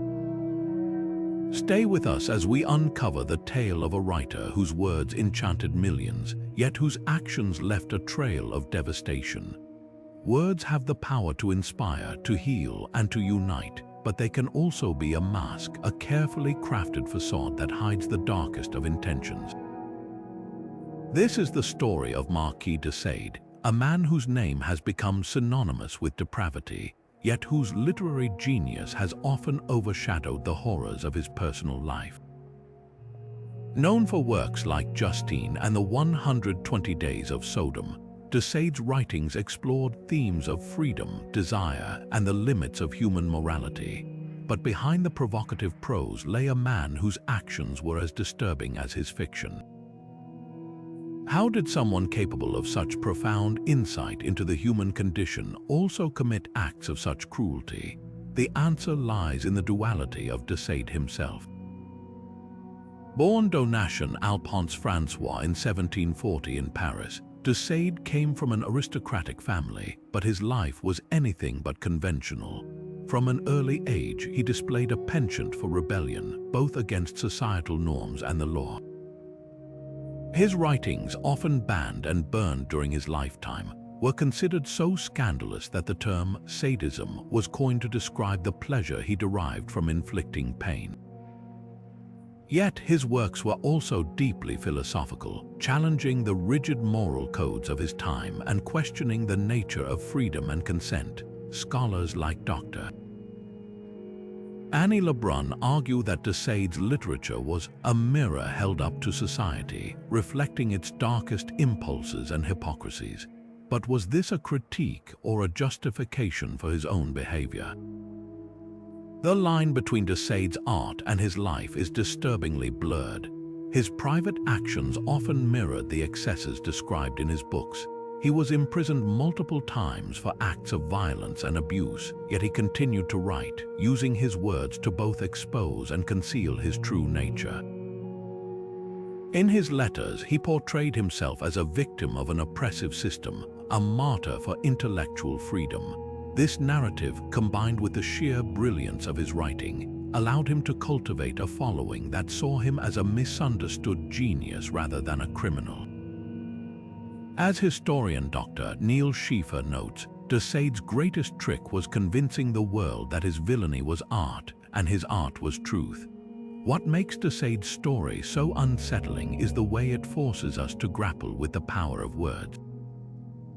Can we separate the artist from the art? Should we? His legacy challenges us to confront the uncomfortable reality that brilliance and cruelty can coexist, and that sometimes the most eloquent voices are also the most dangerous. Desaid's life is a reminder that words, no matter how beautiful, can be used to obscure the truth, and that the pursuit of freedom, when untethered from morality, can lead to chaos. As we reflect on the shadowy legacy of Desaid, we're reminded that not all figures who shaped history did so through the written word.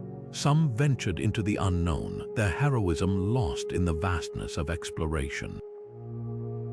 This brings us to the story of a figure whose courage and curiosity took them to the edges of the world, only to have their name fade into obscurity. Stay with us as we uncover the tale of an explorer whose light was dimmed by the very horizons they sought to conquer. In the vast expanse of the world's oceans, where the horizon stretches endlessly and the stars guide the way, there are those who charted courses into the unknown, leaving behind maps and journals that tell tales of courage and discovery. Yet, not all who ventured into uncharted waters were celebrated. Among these forgotten navigators is Zheng He, a Chinese admiral whose voyages in the early 15th century dwarfed those of later European explorers in scale and ambition. Commanding a fleet of hundreds of ships and tens of thousands of sailors, Zheng He sailed from China to the far reaches of the Indian Ocean, reaching as far as East Africa.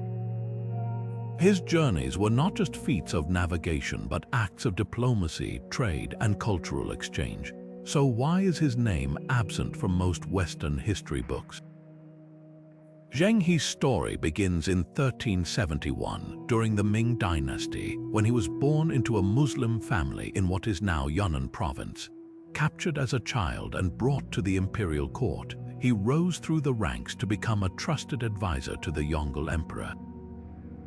In 1405, he was entrusted with leading a massive fleet, an armada so vast it would have been unimaginable in Europe at the time. Over the next 3 decades, Zheng He embarked on 7 voyages, establishing trade routes, forging alliances, and showcasing the might of the Ming Empire. His ships carried silk, porcelain, and other treasures, while his crews brought back exotic goods, animals, and knowledge from distant lands. But Zheng He's achievements were not without challenges.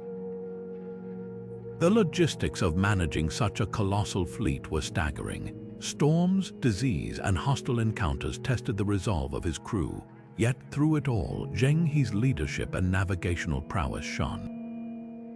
He used advanced compasses, detailed maps, and an intimate knowledge of the stars to guide his fleet through treacherous waters. His voyages were meticulously recorded in journals, which described not only the technical aspects of navigation, but also the cultural exchanges that took place. These records paint a picture of a man who was as much a diplomat as he was an explorer. So why was Zheng He's legacy erased? Part of the answer lies in the shifting priorities of the Ming dynasty. After the Yongle Emperor's death, subsequent rulers turned inward, discontinuing the costly voyages and even destroying many of the records. Historians like Dr. Louise Levays argue that this erasure was deliberate. Zheng He's voyages represented an outward-looking China, she explains, but the new leadership wanted to focus on internal stability. Without imperial support, his achievements were forgotten, overshadowed by the rise of European explorers who would later dominate the narrative of global exploration. Zheng He's story forces us to ask, how many other explorers have been lost to history simply because their achievements didn't align with the narratives of those in power? His life is a reminder that exploration is not just about discovery, it's about connection. And as we reflect on the countless unnamed navigators who dared to venture into the unknown, we're reminded that history is not just written by the victors, it's written by those who bother to pick up the pen. This brings us to a figure whose legacy is equally shrouded in mystery, but for very different reasons. Where Zheng He's brilliance was overshadowed by political shifts, our next subject's villainy was concealed behind the white coat of medicine. Stay with us as we uncover the story of a man whose pursuit of knowledge became a mask for cruelty, leaving a trail of suffering that history has only begun to confront. In the quiet halls of hospitals and the sterile rooms of clinics, medicine is often seen as a force for good, a profession dedicated to healing and saving lives. But what happens when that power is twisted into a tool for control? This is the story of Dr. Walter Freeman, a man whose name is synonymous with one of the most controversial medical procedures in history, the lobotomy. Once hailed as a pioneer, Freeman's work reveals a chilling example of how medical authority can be used to manipulate and harm, all under the guise of progress.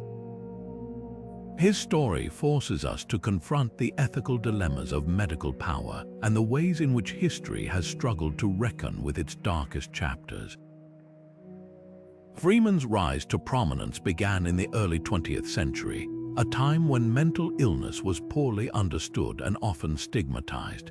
As a neurologist, he became fascinated with the idea of treating psychiatric disorders through physical interventions, particularly the lobotomy, a procedure that involved severing connections in the brain's prefrontal cortex.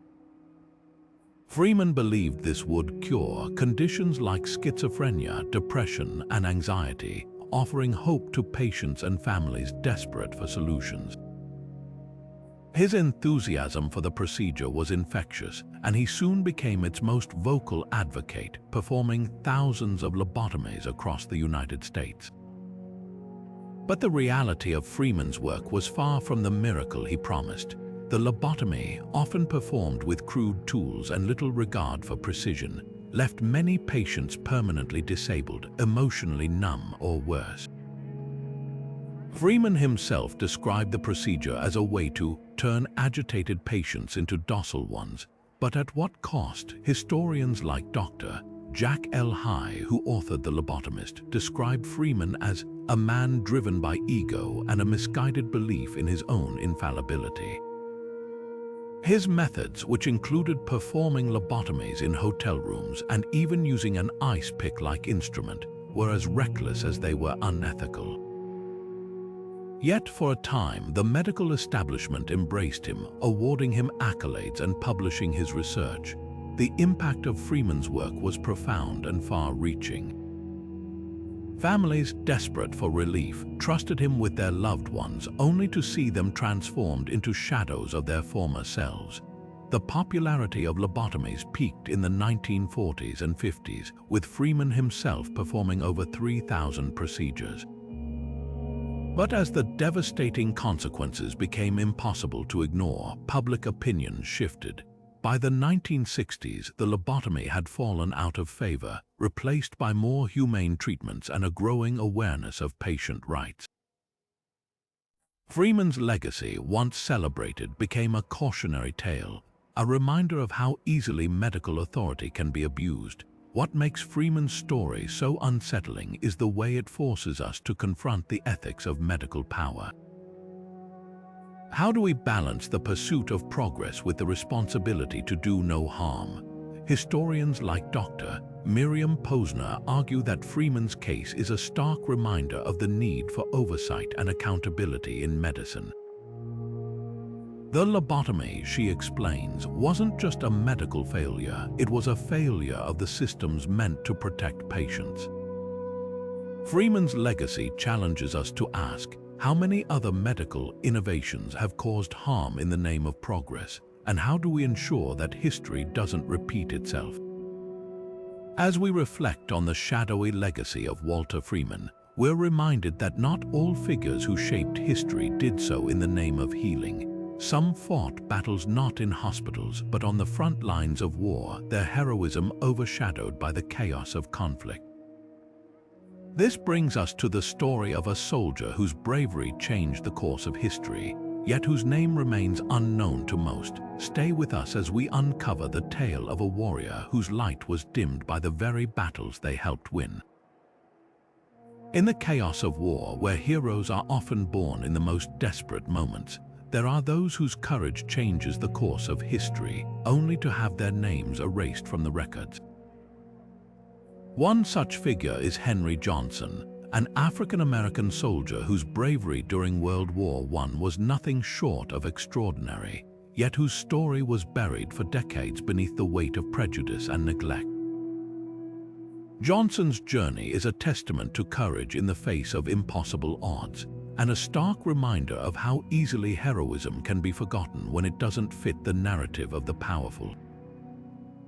Born in 1897 in Winston-Salem, North Carolina, Johnson enlisted in the segregated U.S. Army, joining the all-black 369th Infantry Regiment, famously known as the Harlem Hellfighters.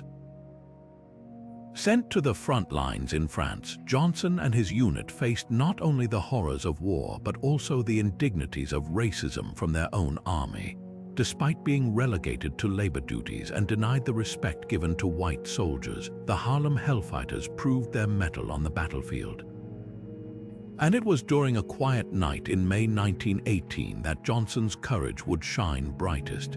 Stationed at a remote outpost in the Argonne Forest, Johnson and another soldier, Needham Roberts, found themselves under a surprise attack by a German raiding party. Outnumbered and outgunned, Johnson fought with everything he had. He used his rifle as a club, hurled grenades, and even resorted to hand-to-hand combat with a bolo knife. By the time reinforcements arrived, Johnson had single-handedly repelled the attack, saving Roberts' life and preventing the enemy from breaching their position. His actions earned him the nickname Black Death from the Germans, and he became one of the first Americans to receive the French Croix de Guerre, their highest military honor. Yet, when Johnson returned home, his heroism was met with silence. The U.S. Army refused to acknowledge his achievements, and the story of his bravery was largely ignored by the press. Historians like Dr. Jeffrey Sammons, who has studied the Harlem Hellfighters extensively, note that Johnson's erasure was part of a broader pattern. The military and the media were unwilling to celebrate a black hero in a time of deep racial segregation, Sammons explains. His story didn't fit the narrative they wanted to tell. Johnson's health deteriorated from his war injuries, and he died penniless and forgotten in 1929. It wasn't until decades later, in 2015, that he was posthumously awarded the Medal of Honor, a recognition long overdue. Johnson's story forces us to confront a difficult truth. How many other heroes have been forgotten simply because of their race, gender, or social status? His legacy is a reminder that valor knows no color, and that the true cost of war is often borne by those whose names we'll never know. As we honor his memory, we're reminded of another figure whose story was hidden not by prejudice but by privilege. This next tale takes us to a man whose wealth and power concealed a legacy of cruelty, leaving a trail of devastation that history has only recently begun to uncover. Stay with us as we peel back the layers of deception to reveal the truth behind the gilded mask. In the age of innovation, where technology promises to connect and empower us, there are those who wield it not as a tool for progress, but as a weapon of control. This is the story of Nikola Tesla, a name synonymous with genius and invention, yet whose life reveals a darker side of technological ambition. Tesla's groundbreaking work in electricity and wireless communication revolutionized the modern world, but his unrelenting drive to push the boundaries of science also led him down a path of manipulation and secrecy. How did a man who gave the world so much also become a cautionary tale about the dangers of unchecked technological power? Tesla's brilliance was undeniable. Born in 1856 in what is now Croatia, he immigrated to the United States where he worked for Thomas Edison before striking out on his own. His inventions, including alternating current AC electricity and the Tesla coil, laid the foundation for the modern electrical grid and wireless technology. Yet Tesla's vision extended far beyond practical applications. He dreamed of transmitting power wirelessly across the globe, even proposing a system that could harness the Earth's natural energy. His ideas were so ahead of their time that many dismissed them as science fiction, but Tesla's relentless pursuit of these dreams came at a cost. As Tesla's ambitions grew, so did his willingness to manipulate those around him. He often exaggerated the capabilities of his inventions to secure funding, promising results he couldn't deliver. One of his most infamous projects, the Wardenclyffe Tower, was meant to be a global wireless communication and power transmission system. But the project was plagued by financial mismanagement and technical failures, leaving investors disillusioned. Historians like Dr. W. Bernard Carlson, author of Tesla, inventor of the electrical age, argue that Tesla's downfall was his inability to balance vision with practicality. He was a dreamer, Carlson explains, but his dreams often outpaced the realities of science and economics. What makes Tesla's story so compelling is the ethical dilemma it raises. His inventions have undeniably shaped the modern world, yet his methods were often manipulative and self-serving. He used his charisma and reputation to secure funding, even when his ideas were far from feasible. This raises a troubling question. Can the ends ever justify the means when it comes to technological progress? Technologists like Dr. Sherry Turkle, who studies the social impact of technology, caution against glorifying innovation without considering its consequences. Tesla's legacy, she notes, is a reminder that even the most brilliant minds can lose sight of the human cost of their ambitions. Yet, for all his flaws, Tesla's contributions cannot be ignored. His work laid the groundwork for technologies we take for granted today, from electric power to wireless communication. But his story also serves as a warning. The line between visionary and manipulator is often thin, and the pursuit of progress must always be tempered by ethical responsibility. As we reflect on Tesla's complex legacy, we're reminded that not all figures who shaped history did so through innovation. Some fought battles not in laboratories, but on the front lines of war, their heroism overshadowed by the chaos of conflict. This brings us to the story of a soldier whose bravery changed the course of history. yet whose name remains unknown to most. Stay with us as we uncover the tale of a warrior whose light was dimmed by the very battles they helped win. In the quiet corners of history, there are those whose ideas burn so brightly that they illuminate the future, yet their light is often extinguished by the very societies they sought to enlighten. This is the story of Ada Lovelace, a mathematician and writer whose visionary insights into computing laid the foundation for the digital age, yet whose legacy was nearly erased by the prejudices of her time.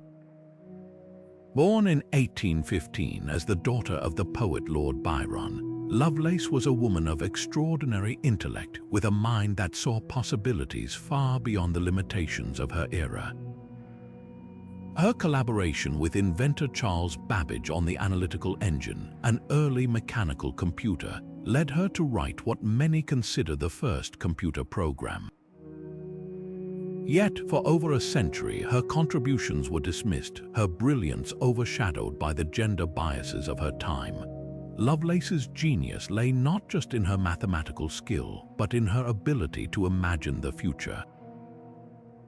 While others saw Babbage's machine as a tool for crunching numbers, Lovelace envisioned something far grander, a device capable of creating art, composing music, and even manipulating symbols beyond mere calculation. In her notes on the analytical engine, she described a process that modern programmers would recognize as an algorithm, a set of instructions that could be followed to solve complex problems. This idea, radical for its time, was the spark that would eventually ignite the digital revolution. Yet her work was met with skepticism and ridicule.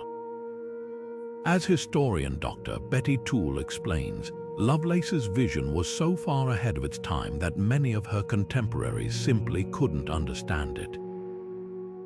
The suppression of Lovelace's legacy wasn't just a matter of ignorance, it was a reflection of the societal norms of the 19th century. Women in science were often dismissed as mere hobbyists, their contributions downplayed or attributed to male colleagues. Lovelace herself struggled with this prejudice, even as she continued to explore the boundaries of mathematics and technology. Her letters reveal a woman deeply aware of the barriers she faced, yet determined to push past them. "I am much more than a mere mathematician," she once wrote.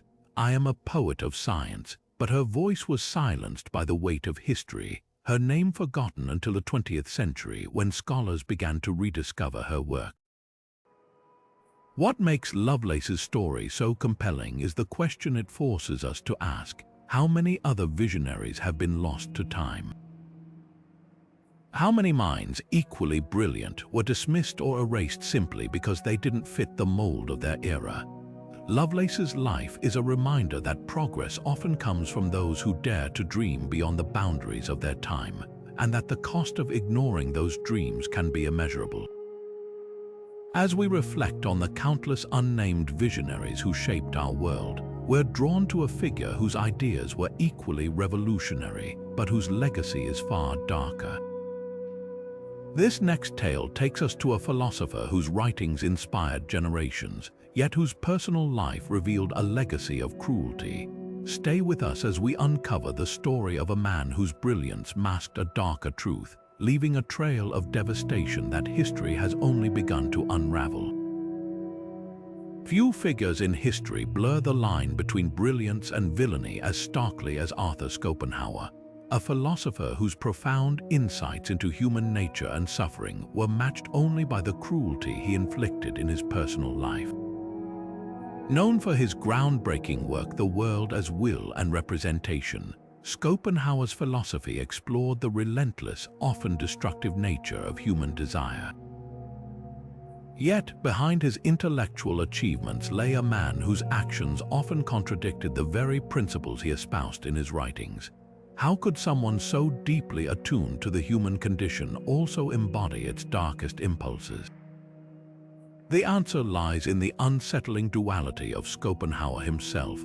Born in 1788 in Danzig, Schopenhauer was a man of immense intellect and equally immense ego. His philosophical ideas, heavily influenced by Eastern thought and the works of Immanuel Kant, challenged the optimism of his contemporaries. He argued that life was fundamentally driven by an insatiable will, a force that perpetuated suffering and dissatisfaction. This bleak worldview resonated with many, offering a stark contrast to the idealism of figures like Hegel. Yet, Schopenhauer's personal behavior often reflected the very despair he described. He was known for his misanthropy, his disdain for women, and his utter disregard for those he considered beneath him. Historians like Dr. Rudiger Safransky describe him as a man who understood the darkness of the human soul because he carried so much of it within himself. What makes Schopenhauer's story so compelling is the way his philosophy served as both a mirror and a mask. His writings, filled with profound observations about human suffering, were often used to justify his own cruelty. He dismissed compassion as a weakness, seeing it as a mere byproduct of the will to survive. This intellectual detachment allowed him to rationalize his mistreatment of others, from his estranged family to the servants he physically assaulted. In one infamous incident, he threw an elderly woman down a flight of stairs after a dispute, leaving her permanently injured. Despite being ordered to pay her a pension for the rest of her life, Schopenhauer showed no remorse, viewing the incident as a minor inconvenience. The philosophical community's reluctance to confront Schopenhauer's darker side speaks to the power of ideas to obscure truth. His brilliance as a thinker earned him a place among the great philosophers, but it also shielded him from scrutiny. Historians like Dr. Christopher Janaway argue that Schopenhauer's legacy is a testament to the dangers of separating intellect from morality. His life forces us to ask, can we truly separate the philosopher from their philosophy? And should we? The answer, perhaps, lies in acknowledging that even the most profound ideas can be wielded as tools of justification or concealment. Schopenhauer's story is a reminder that the pursuit of knowledge, when untethered from empathy, can lead to moral blindness.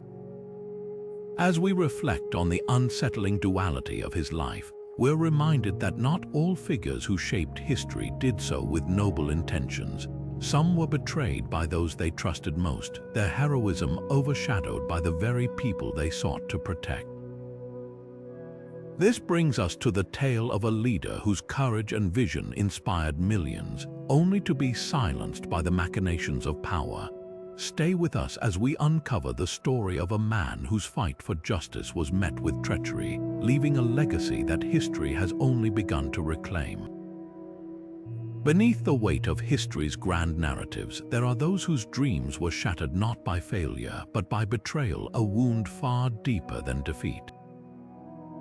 This is the story of Tupac Amaru Roman II, a visionary leader whose fight for justice and equality in colonial Peru ended not on the battlefield, but at the hands of those he trusted most. His life was a testament to courage and conviction, yet his legacy was nearly erased by the very people who claimed to fight alongside him. Tupac Amaru Roman II tale is a stark reminder that betrayal can come from within, and that even the most noble causes can be undone by treachery. Born José Gabriel Condorcanqui in 1742, Tupac Amaru Roman II was a descendant of the last Inca emperor, Tupac Amaru.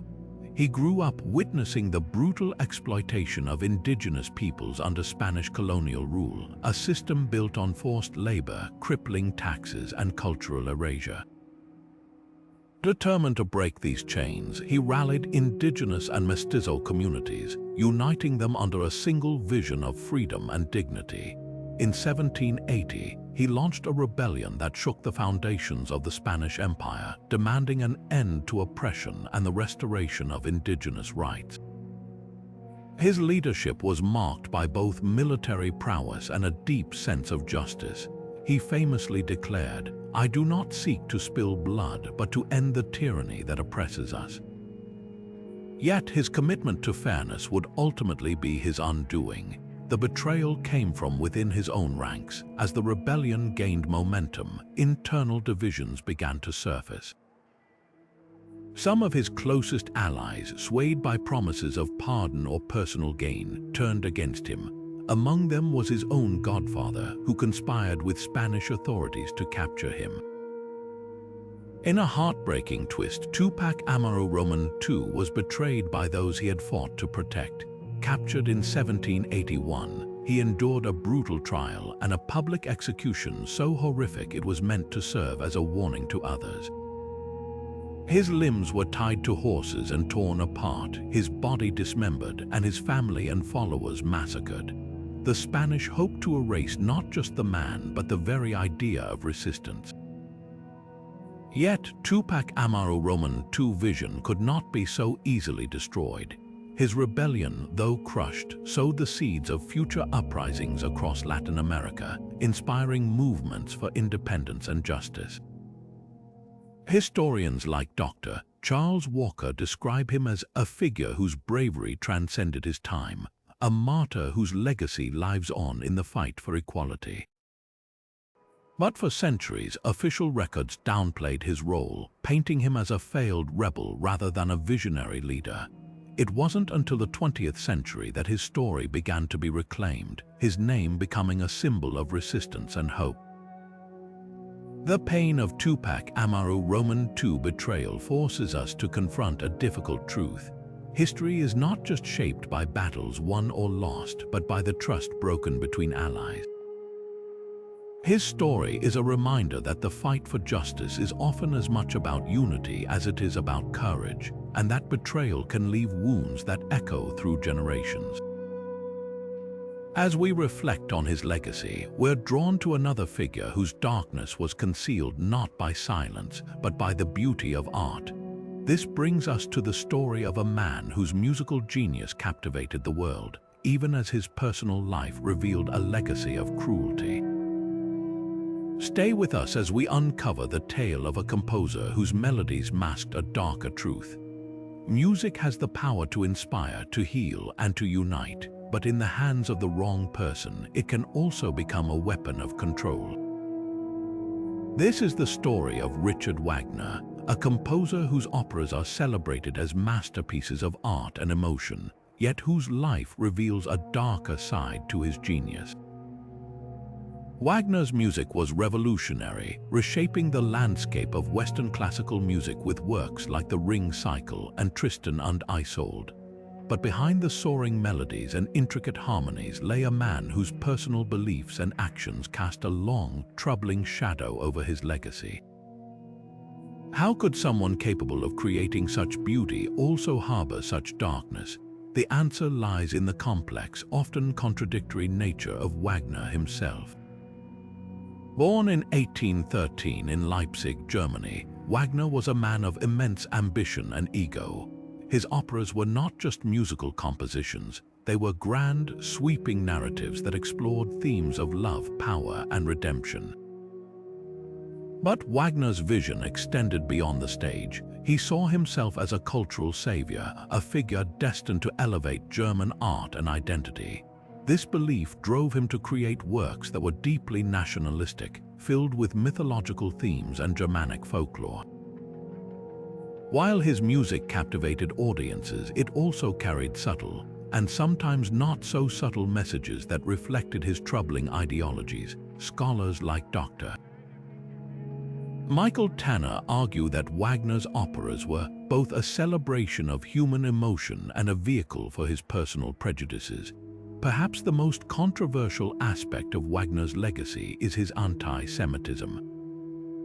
Throughout his life, he wrote essays and letters that expressed virulent hatred toward Jewish people, blaming them for what he saw as the decline of German culture.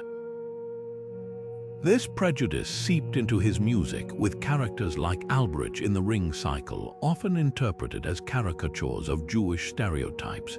While Wagner's defenders argue that his personal beliefs should be separated from his art, historians like Dr. Leon Botstein caution against this approach. Wagner's anti-Semitism wasn't incidental, Botstein explains. It was woven into the fabric of his work, shaping both its content and its reception. Yet, for all his flaws, Wagner's music remains undeniably influential. His innovations in harmony, leitmotif, and orchestration transformed opera and paved the way for modern music. Composers like Gustav Mahler and Richard Strauss revered him, and his works continue to be performed worldwide. But this enduring popularity raises a difficult question: can we truly separate the artist from the art? Wagner's life forces us to confront the uncomfortable reality that brilliance and cruelty can coexist, and that the beauty of a melody doesn't erase the ugliness of its creator. As we reflect on Wagner's legacy, it's impossible not to wonder how many other figures have used art to mask their darker intentions. His story reminds us that even the most sublime creations can carry hidden meanings, and that the power of music, like any tool, can be used for both good and ill. This brings us to a figure whose heroism was not defined by art, but by revolution, a leader whose courage changed the course of history, yet whose name was nearly erased by the very movement they helped create. Stay with us as we uncover the tale of a revolutionary whose light was dimmed by the chaos of upheaval. In the fiery crucible of revolution, where the old order crumbles and the new struggles to be born, there are those whose names should echo through history, yet are silenced instead. One such figure is Louise Mitchell, a fiery revolutionary whose courage and vision helped shape the Paris Commune of 1871, only to have her story buried by those who sought to control the narrative of the uprising. Mitchell was more than a revolutionary. She was a teacher, a poet, and a fierce advocate for the rights of the marginalized. Her life is a testament to the power of unwavering conviction, and a stark reminder of how easily the voices of the oppressed can be erased. Louise Mitchell's journey began in the rural village of Roncourt, where her passion for education and justice was ignited. Moving to Paris, she became a teacher in the impoverished neighborhoods of Montmartre, where she witnessed firsthand the stark inequalities of French society. When the Paris Commune erupted in response to the Franco-Prussian War and the collapse of Napoleon III's empire, Mitchell was at the forefront, organizing women, distributing weapons, and even fighting on the barricades. Her fiery speeches and unyielding dedication earned her the nickname the Red Virgin, a symbol of purity in her commitment to the cause, yet her role was far more than symbolic. Mitchell's leadership was instrumental in rallying the Commune's forces, and her vision extended beyond the immediate fight to a broader dream of social justice and equality. But the Paris Commune was short-lived, crushed by the French government in a brutal campaign known as the Bloody Week. Mitchell was captured, tried, and sentenced to exile in New Caledonia, a remote penal colony. Even in exile, she continued to fight for justice, advocating for the rights of indigenous Kanak people and forging alliances with other revolutionaries. Upon her return to France, Mitchell became a celebrated figure among anarchists and socialists, yet her contributions were deliberately downplayed in official histories of the Commune. Why? Because her story, a woman leading a revolution, challenging both gender norms and class hierarchies, was too radical for the elites who sought to control the narrative of the uprising. Historians like Dr. Caroline Eichner have worked to restore Mitchell's place in history, describing her as a revolutionary whose vision transcended her time, yet whose legacy was suppressed because it threatened the status quo. Her life raises a haunting question: how many other revolutionaries have been erased simply because their ideas were too dangerous to acknowledge? Mitchell's story is a reminder that history is not just shaped by those who win, but by those who dare to dream of a better world, even when their names are forgotten. As we reflect on the countless unnamed heroes who fought for change, we're reminded that not all figures who shaped history did so in the name of revolution. Some wielded power in ways that defied the status quo, their villainy concealed behind grand structures and towering monuments. This brings us to the story of a man whose architectural genius masked a legacy of cruelty, leaving a trail of devastation that history has only begun to uncover. Stay with us as we peel back the layers of stone and steel to reveal the truth behind the facade. The grandeur of architecture has long been a symbol of human achievement, a way to immortalize power, beauty, and ambition in stone and steel. But what happens when those towering monuments serve not as tributes to greatness, but as masks for cruelty? This is the story of Albert Speer, a man whose architectural genius helped shape the visual identity of Nazi Germany, even as his designs concealed the horrors of the regime he served. Speer's life is a chilling exploration of how art and architecture can be weaponized, and how the allure of innovation can obscure the darkness beneath. Speer's rise to prominence began in the 1930s when his talent for design caught the attention of Adolf Hitler. The two shared a vision of architecture as a tool for propaganda, a way to project the might and permanence of the Third Reich. Speer's most famous project, the Nuremberg Rally Grounds, was a sprawling complex designed to awe and intimidate. Its massive Zeppelin field, with its towering columns and grandstands, became the stage for Hitler's grandiose speeches, a physical manifestation of Nazi ideology. Speer's use of light, space, and scale was masterful, creating an atmosphere of overwhelming power that left spectators spellbound. Yet, these designs were more than just symbols of authority. They were instruments of control, designed to manipulate emotions and reinforce loyalty to the regime. But Speer's true nature extended far beyond his architectural achievements. As Hitler's Minister of Armaments and War Production, he played a key role in the exploitation of forced labor, overseeing the use of concentration camp prisoners to fuel the Nazi war machine. His meticulous planning and organizational skills were instrumental in prolonging the war, yet he later claimed ignorance of the Holocaust, portraying himself as a mere technocrat. Historians like Dr. Gitta Sereny, who interviewed Speer extensively, describe him as a man who used his intellect to distance himself from the atrocities he enabled. His ability to compartmentalize, to separate the beauty of his designs from the brutality of his actions, allowed him to evade full accountability during the Nuremberg trials. Speer's legacy is a stark reminder of how art and architecture can be used to sanitize evil, presenting a polished facade that conceals the rot within. What makes Speer's story so unsettling is the way it forces us to confront the duality of human creativity. Can we admire the beauty of his designs without endorsing the ideology they serve? Scholars like Dr. Richard J. Evans argue that Speer's architecture cannot be divorced from its context.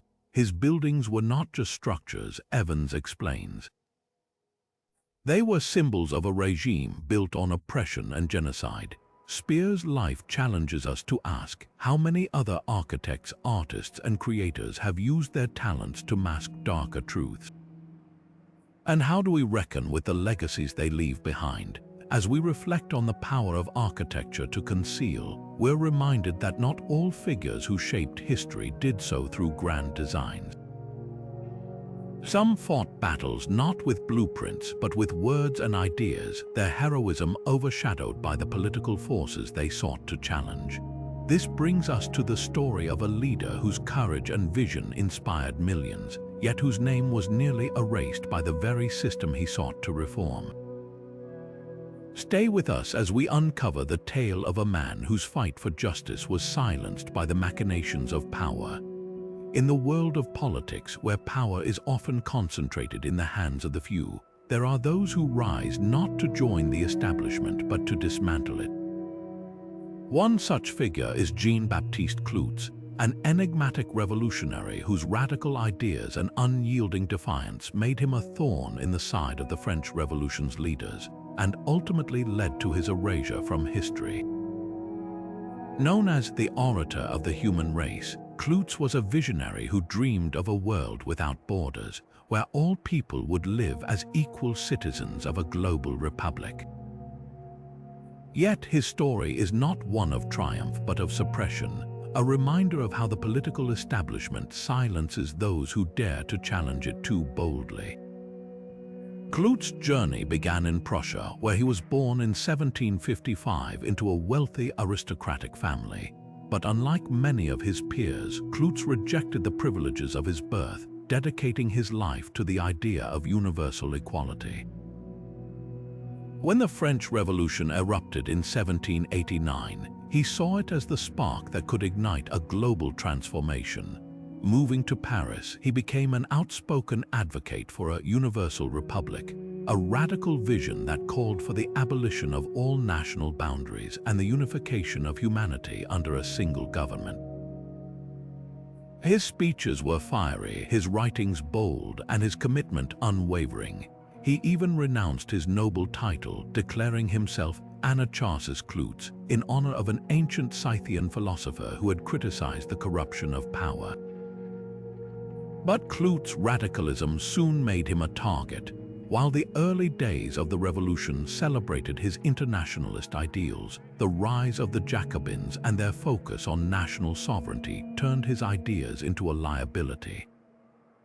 His vision of a borderless world was seen as a threat to the emerging French Republic, which sought to consolidate its power rather than dissolve it. Cloutz's refusal to compromise alienated even his allies, and his association with foreign intellectuals made him a suspect figure during the Reign of Terror. In 1794, he was arrested, tried, and executed, his dreams of a universal republic buried alongside him. The suppression of Cloutz's legacy was deliberate. Revolutionary leaders like Robespierre saw his ideas as dangerous distractions, and his execution served as a warning to others who might challenge the new order. Historians like Dr. Jonathan Israel have worked to reclaim Cloutz's place in history, describing him as a thinker ahead of his time, whose vision of global unity remains as relevant today as it was revolutionary then. Yet for centuries, his story was relegated to footnotes, his contributions dismissed as utopian fantasies. This erasure raises a troubling question. How many other reformers have been silenced simply because their ideas were too radical for their time?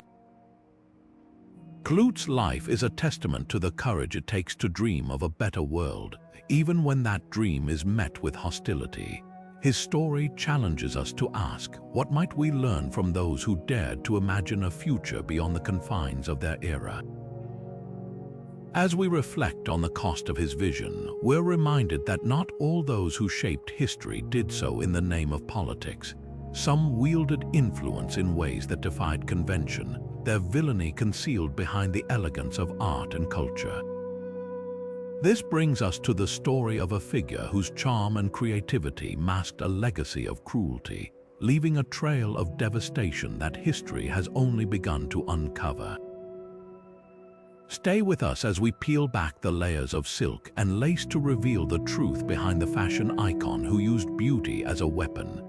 In the glittering world of haute couture, where fabric and fantasy intertwine, there are those who use style not just to dazzle but to deceive. This is the story of Elsa Schiaparelli, a name synonymous with avant-garde fashion and daring creativity, yet whose life reveals a darker undercurrent of ambition and manipulation. Schiaparelli's designs were revolutionary, blending art and fashion in ways that captivated the elite of the 1920s and 30s. But behind the bold colors, surrealist motifs, and iconic lobster dress lay a woman who wielded her talent not just to inspire but to control. How did someone so celebrated for her artistry also become a master of manipulation? The answer lies in the complex, often contradictory world of Schiaparelli herself. Born in 1890 in Rome, Schiaparelli began her career as an outsider in the Parisian fashion scene. Her early designs, influenced by her friendship with artists like Salvador Dali and Jean Cocteau, were unlike anything the fashion world had seen. She introduced shocking pink, created trompe l'oeil knitwear, and adorned her garments with surrealist details that blurred the line between clothing and art. Her work was bold, innovative, and deeply personal, a reflection of her belief that fashion should be more than just fabric, it should be a statement.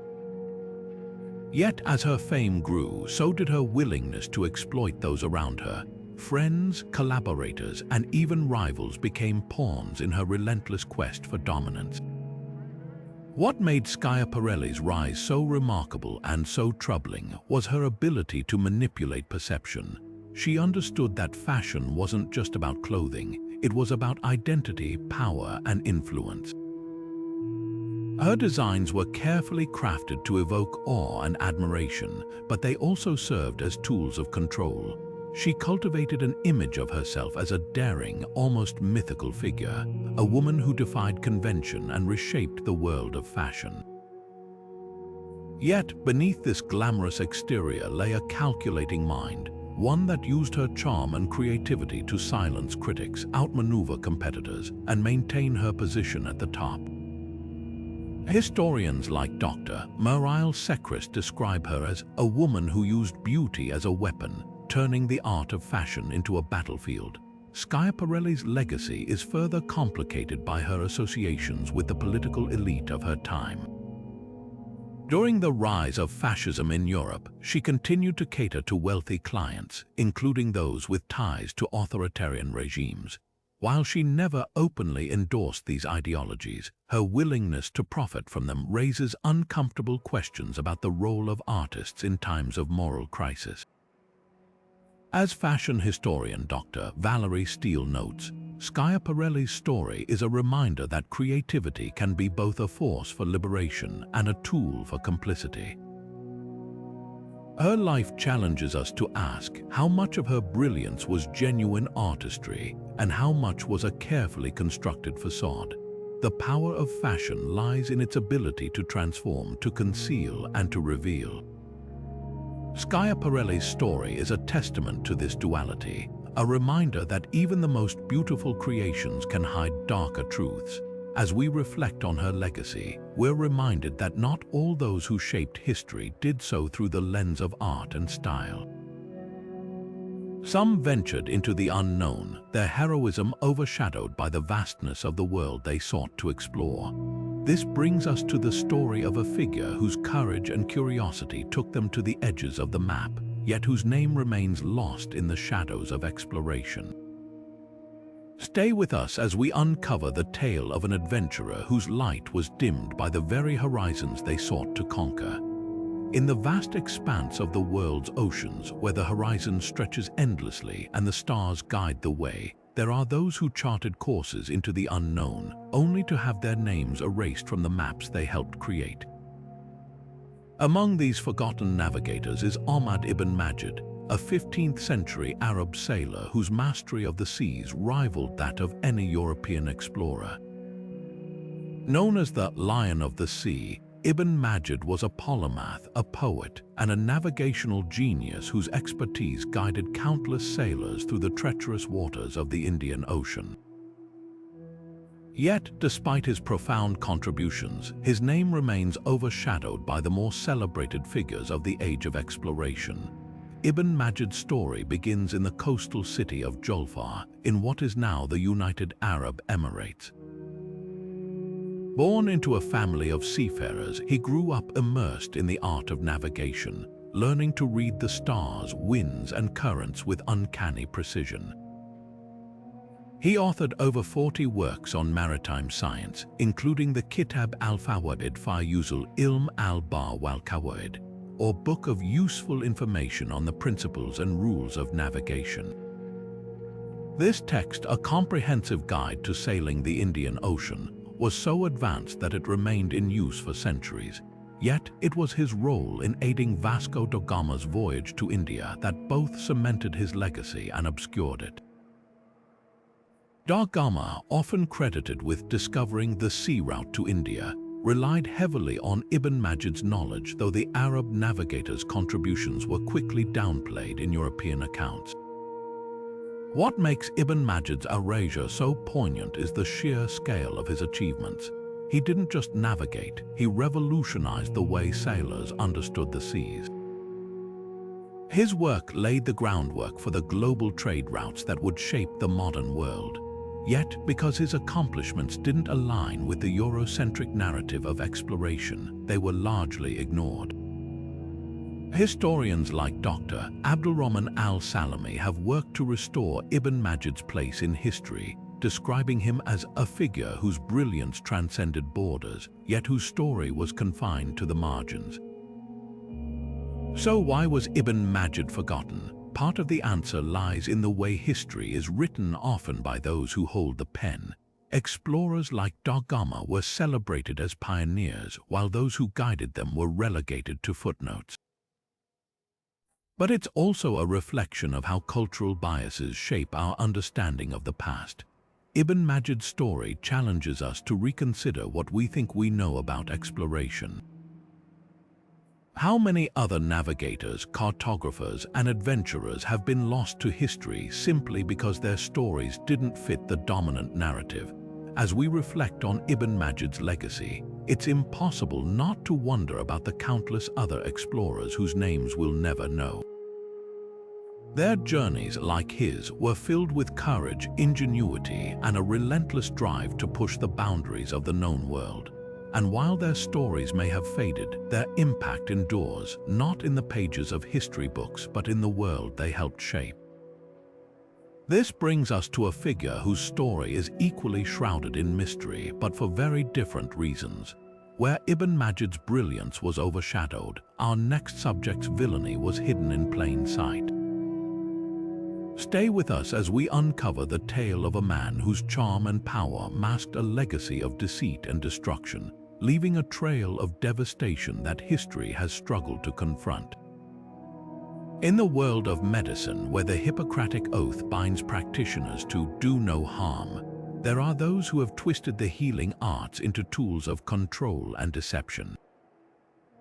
This is the story of Dr. Henry Cotton, a psychiatrist whose radical treatments in the early 20th century were hailed as groundbreaking, but whose legacy is now seen as a cautionary tale of medical hubris and ethical failure. Cotton's methods, rooted in the controversial theory of focal sepsis, claimed that mental illness could be cured by removing infected body parts. His practices, which included the extraction of teeth, tonsils, and even organs, were embraced by the medical establishment of his time. But behind the veneer of scientific progress lay a darker truth, a man whose obsession with control and reputation led to untold suffering. Born in 1876, Cotton rose to prominence as the director of the Trenton State Hospital in New Jersey, where he implemented his radical theories with zeal. He believed that infections in the body, often undetectable by the medical technology of the time, were the root cause of mental illness. Patients, many of whom were already vulnerable and marginalized, were subjected to invasive surgeries without clear evidence of infection. Some lost their teeth or tonsils, while others underwent more extreme procedures, such as the removal of colons or ovaries. The results were devastating. Many patients suffered complications and some died, yet Cotton's work was celebrated, even lauded as a breakthrough in psychiatric treatment. Historians like Dr. Andrew Scull, who has extensively studied Cotton's career, describe him as a man who mistook brutality for innovation and whose influence set psychiatry back decades. What made Cotton's practices so insidious was his ability to manipulate perception. He carefully curated his image as a pioneer, publishing articles and delivering lectures that framed his work as cutting-edge science. His claims of high success rates were often exaggerated, and he dismissed critics as backward or resistant to progress. Even as evidence of harm mounted, Cotton's reputation shielded him from accountability. It wasn't until after his death in 1933 that the full extent of his failures came to light. Yet his story continues to resonate, raising troubling questions about the ethics of medical power. How do we ensure that innovation doesn't come at the cost of patient safety? And how do we hold those in positions of authority accountable when they abuse their trust? Cotton's legacy serves as a stark reminder of the dangers of unchecked ambition in medicine. His life challenges us to confront the uncomfortable reality that even those who claim to heal can cause harm, and that the pursuit of progress must always be guided by compassion and ethical responsibility. As we reflect on the darker chapters of medical history, we're reminded that not all heroes wear white coats. Some fight battles not in hospitals but on the front lines of war, their courage overshadowed by the chaos of conflict. This brings us to the story of a soldier whose bravery changed the course of history, yet whose name remains unknown to most. Stay with us as we uncover the tale of a warrior whose light was dimmed by the very battles they helped win. In the chaos of war, where bravery is often measured in moments of sheer desperation, there are those who rise above the fray, only to have their names vanish into the fog of history. Among these forgotten heroes is Alexander Matrosov, a young Soviet soldier whose act of unimaginable courage during World War II should have made him a household name. Instead, his story became a footnote, overshadowed by the political machinations of the Soviet Union and the sheer scale of the conflict. Matrosov's sacrifice is a stark reminder of how easily individual heroism can be lost in the shadow of war's grand narratives. Matrosov's journey began in 1924 in a small village in what is now Ukraine. Orphaned at a young age, he grew up in the harsh realities of Soviet life, eventually enlisting in the Red Army as a teenager. By 1943, he found himself on the front lines of the Eastern Front, facing the brutal advance of Nazi forces. It was during the Battle of Pskov that Matrosov performed an act of bravery so extraordinary it defies belief. When his unit was pinned down by enemy machine gun fire, Matrosov crawled toward the bunker, determined to silence the gun. Out of ammunition and with no other options, he threw himself onto the embrasure, blocking the gun with his body. His sacrifice allowed his comrades to advance and secure the position of victory that came at the ultimate cost. At first, Matrosov's story was celebrated. He was posthumously awarded the title of Hero of the Soviet Union, and his name became a symbol of selfless sacrifice. Yet, over time, his legacy was co-opted by Soviet propaganda, turned into a tool for promoting state ideology rather than honoring his humanity. Personal accounts of his life, his struggles, his dreams, his fears were sanitized or erased, replaced by a mythologized version of a flawless hero. Historians like Dr. Catherine Meredale argue that this erasure was deliberate. Matrosov's story, she explains, was too personal, too raw for the Soviet narrative. They needed a symbol, not a man. What makes Matrosov's story so poignant is the question it forces us to ask: how many other acts of heroism have gone unrecognized? How many soldiers like him gave everything for a cause, only to have their names forgotten by the very nations they fought to protect? His life is a reminder that war is not just about battles won or lost, it's about the individuals who fight them and the stories we choose to remember or forget. As we reflect on the countless unnamed heroes of war, we're reminded that not all those who shape history do so through acts of valor. Some wield influence in ways that defy convention, their villainy concealed behind the veneer of progress. This brings us to the story of a figure whose dark deeds were masked not by silence, but by the glow of technology, a man whose innovations changed the world, even as his actions left a legacy of harm. Stay with us as we uncover the tale of a pioneer whose brilliance hid a darker truth. At the intersection of innovation and manipulation lies the story of Nikola Tesla, a man whose name is synonymous with genius and invention, yet whose life reveals a darker side to technological ambition. Tesla's groundbreaking work in electricity and wireless communication revolutionized the modern world, but his relentless drive to push the boundaries of science also led him down a path of manipulation and secrecy.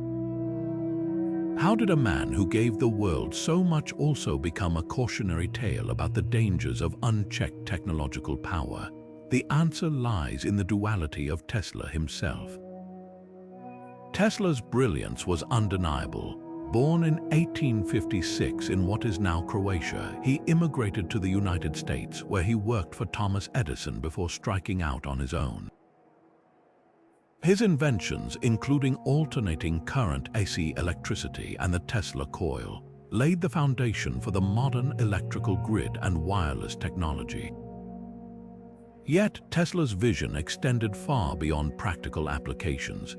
He dreamed of transmitting power wirelessly across the globe, even proposing a system that could harness the Earth's natural energy. His ideas were so ahead of their time that many dismissed them as science fiction, but Tesla's relentless pursuit of these dreams came at a cost. As Tesla's ambitions grew, so did his willingness to manipulate those around him. He often exaggerated the capabilities of his inventions to secure funding, promising results he couldn't deliver. One of his most infamous projects, the Wardenclyffe Tower, was meant to be a global wireless communication and power transmission system. But the project was plagued by financial mismanagement and technical failures, leaving investors disillusioned. Historians like Dr. W. Bernard Carlson, author of Tesla, inventor of the electrical age, argue that Tesla's downfall was his inability to balance vision with practicality. He was a dreamer, Carlson explains, but his dreams often outpaced the realities of science and economics. What makes Tesla's story so compelling is the ethical dilemma it raises. His inventions have undeniably shaped the modern world, yet his methods were often manipulative and self-serving. He used his charisma and reputation to secure funding, even when his ideas were far from feasible. This raises a troubling question. Can the ends ever justify the means when it comes to technological progress? Technologists like Dr. Sherry Turkle, who studies the social impact of technology, caution against glorifying innovation without considering its consequences. Tesla's legacy, she notes, is a reminder that even the most brilliant minds can lose sight of the human cost of their ambitions.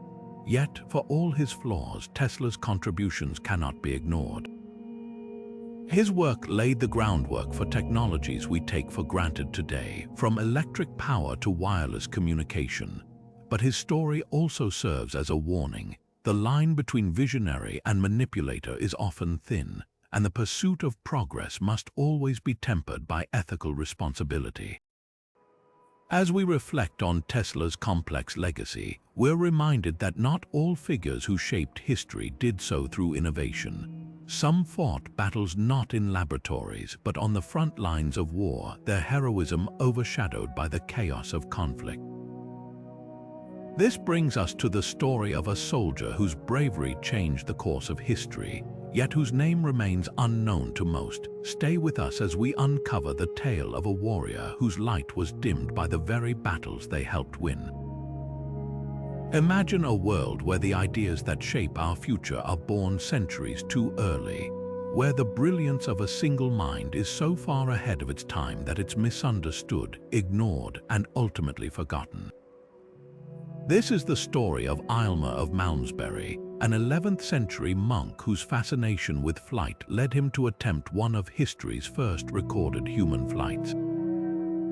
Aylmer's vision was extraordinary, his courage unmatched, yet his story has been all but erased from the annals of history. Why? Because in a world still bound by superstition and fear, his dream of soaring through the sky seemed not just impossible but heretical. Aylmer's journey began in the quiet corridors of Malmesbury Abbey in England, where he spent his days studying ancient texts and pondering the mysteries of the natural world. Inspired by the myth of Icarus and Daedalus, he became obsessed with the idea of human flight. Using his knowledge of mathematics and engineering, Aylmer designed a pair of wings made from wood and cloth.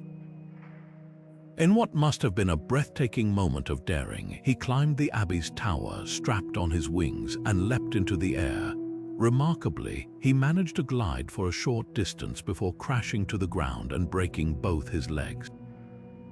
Historians like Dr. Lynn White, who has studied medieval technology, describe Aylmer as a man whose imagination transcended the limitations of his age, yet whose achievements were dismissed as folly.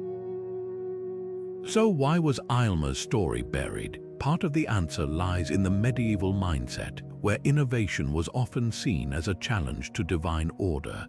The Church, a powerful force in Aylmer's life, viewed his experiments with suspicion, if not outright hostility. His failure only reinforced the belief that human flight was an act of hubris, a dangerous defiance of God's will. Over time, his story was relegated to obscure manuscripts, his name forgotten by all but a few scholars. It wasn't until the modern era that historians began to piece together his remarkable life, recognizing him as a pioneer whose ideas laid the groundwork for the science of aeronautics. Aylmer's story raises a haunting question. How many other visionaries have been lost to history simply because their ideas were too radical for their time? How many breakthroughs have been delayed because the world wasn't ready to listen? His life is a reminder that progress often comes from those who dare to dream beyond the boundaries of their era, and that the cost of ignoring those dreams can be immeasurable. As we reflect on the countless unnamed innovators who shaped our world, our next journey takes us to a figure whose brilliance was equally revolutionary, but whose legacy is far darker. Stay with us as we uncover the story of a man whose philosophical genius masked a legacy of cruelty, leaving a trail of devastation that history has only begun to confront. In the world of ideas, where philosophy seeks to illuminate the human condition, there are those who wield it not as a tool for enlightenment, but as a mask for their darker intentions.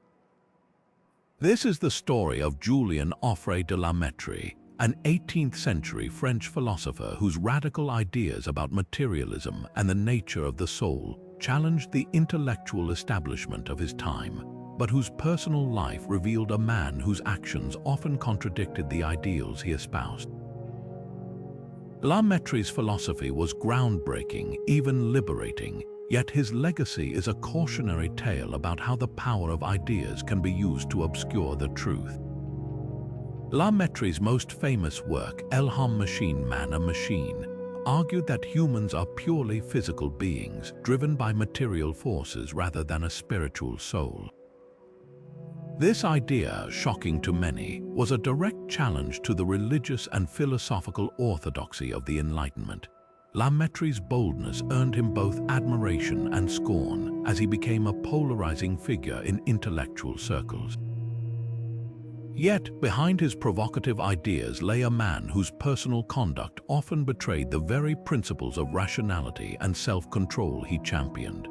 Known for his hedonistic lifestyle, La Mettrie indulged in excesses that scandalized his contemporaries, from lavish parties to reckless behavior that alienated even his closest allies.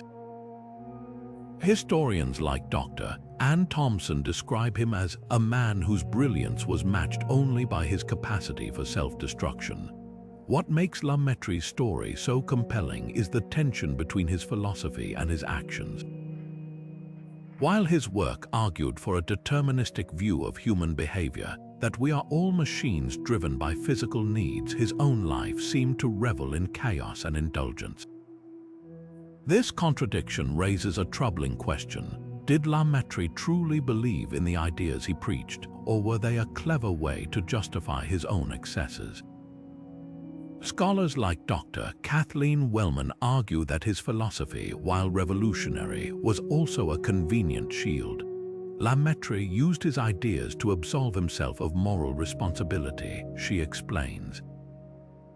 In a world where everything is predetermined, there's no need for guilt or restraint. Yet, for all his flaws, La Mettrie's ideas were undeniably influential. His materialist philosophy laid the groundwork for later thinkers who would explore the relationship between mind and body, and his boldness in challenging authority paved the way for freer intellectual inquiry. But his legacy also serves as a warning. Ideas, no matter how profound, can be twisted to serve personal agendas. La Mettrie's life forces us to confront the uncomfortable reality that brilliance and moral failing can coexist, and that the power of philosophy lies not just in its ability to reveal truth, but also to conceal it. As we reflect on the lives of those who shaped history, it's impossible not to wonder how many other stories remain hidden in the shadows. How many figures like La Mettrie have been remembered for their ideas but forgotten for their deeds? Their stories remind us that history is not just about the grand narratives we celebrate, it's about the messy, complicated lives of the people who shaped them. And as we bring this journey through the forgotten heroes and villains of history to a close, we're left with a profound truth. The past is not a static record, but a living tapestry woven from the threads of countless lives, each one waiting to be rediscovered.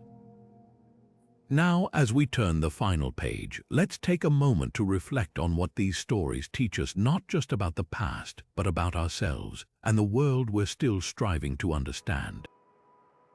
As we reach the end of this journey through the forgotten corners of history, one thing becomes undeniably clear. The stories we've uncovered are not just footnotes, they're the threads that weave the fabric of our past. From the architectural genius of Imhotep to the defiant courage of Queen Aminionas, from the revolutionary ideas of Olympe de Gouges to the tragic betrayal of Tupac Amaru Roman II, each of these figures reminds us that history is not just about the names we know, but about the countless others who shaped the world in ways we're only beginning to understand. Their lives, whether marked by heroism, villainy, or something in between, challenge us to see the past in all its complexity, to recognize that every era is shaped by both the celebrated and the forgotten. What binds these stories together is more than just their obscurity. It's the way they force us to confront the biases and blind spots of history itself. Why do some names endure while others fade? Why are some acts of courage celebrated while others are buried? These questions aren't just about the past, they're about how we choose to remember and how those choices shape our present and future.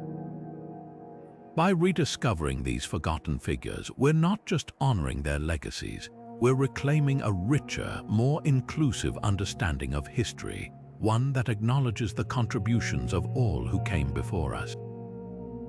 These stories also remind us of the power of memory. As the philosopher George Santayana once wrote, "Those who cannot remember the past are condemned to repeat it."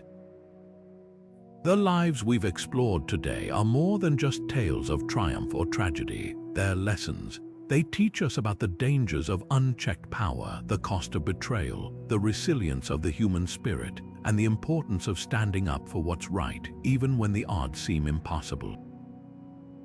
They remind us that history is not a static record, but a living, breathing conversation, one that we all have a role in shaping. So, as we close this chapter, I invite you to keep the conversation going. Who are the forgotten heroes or villains you think deserve to be remembered? What stories have you uncovered in your own explorations of history? Share your thoughts in the comments below, and let's continue to shine a light on the hidden figures who have shaped our world. And if this journey has sparked your curiosity, take the next step. Dive deeper into the archives, explore the lesser-known corners of history, and uncover the stories waiting to be told. Because history isn't just about looking back, it's about understanding who we are and who we can become. Thank you for joining me on this exploration of the forgotten faces of history. May their stories inspire you, challenge you, and remind you that every life, no matter how obscure, leaves a mark on the world. Until next time, keep questioning, keep discovering, and keep remembering, because the past is never truly gone as long as we choose to carry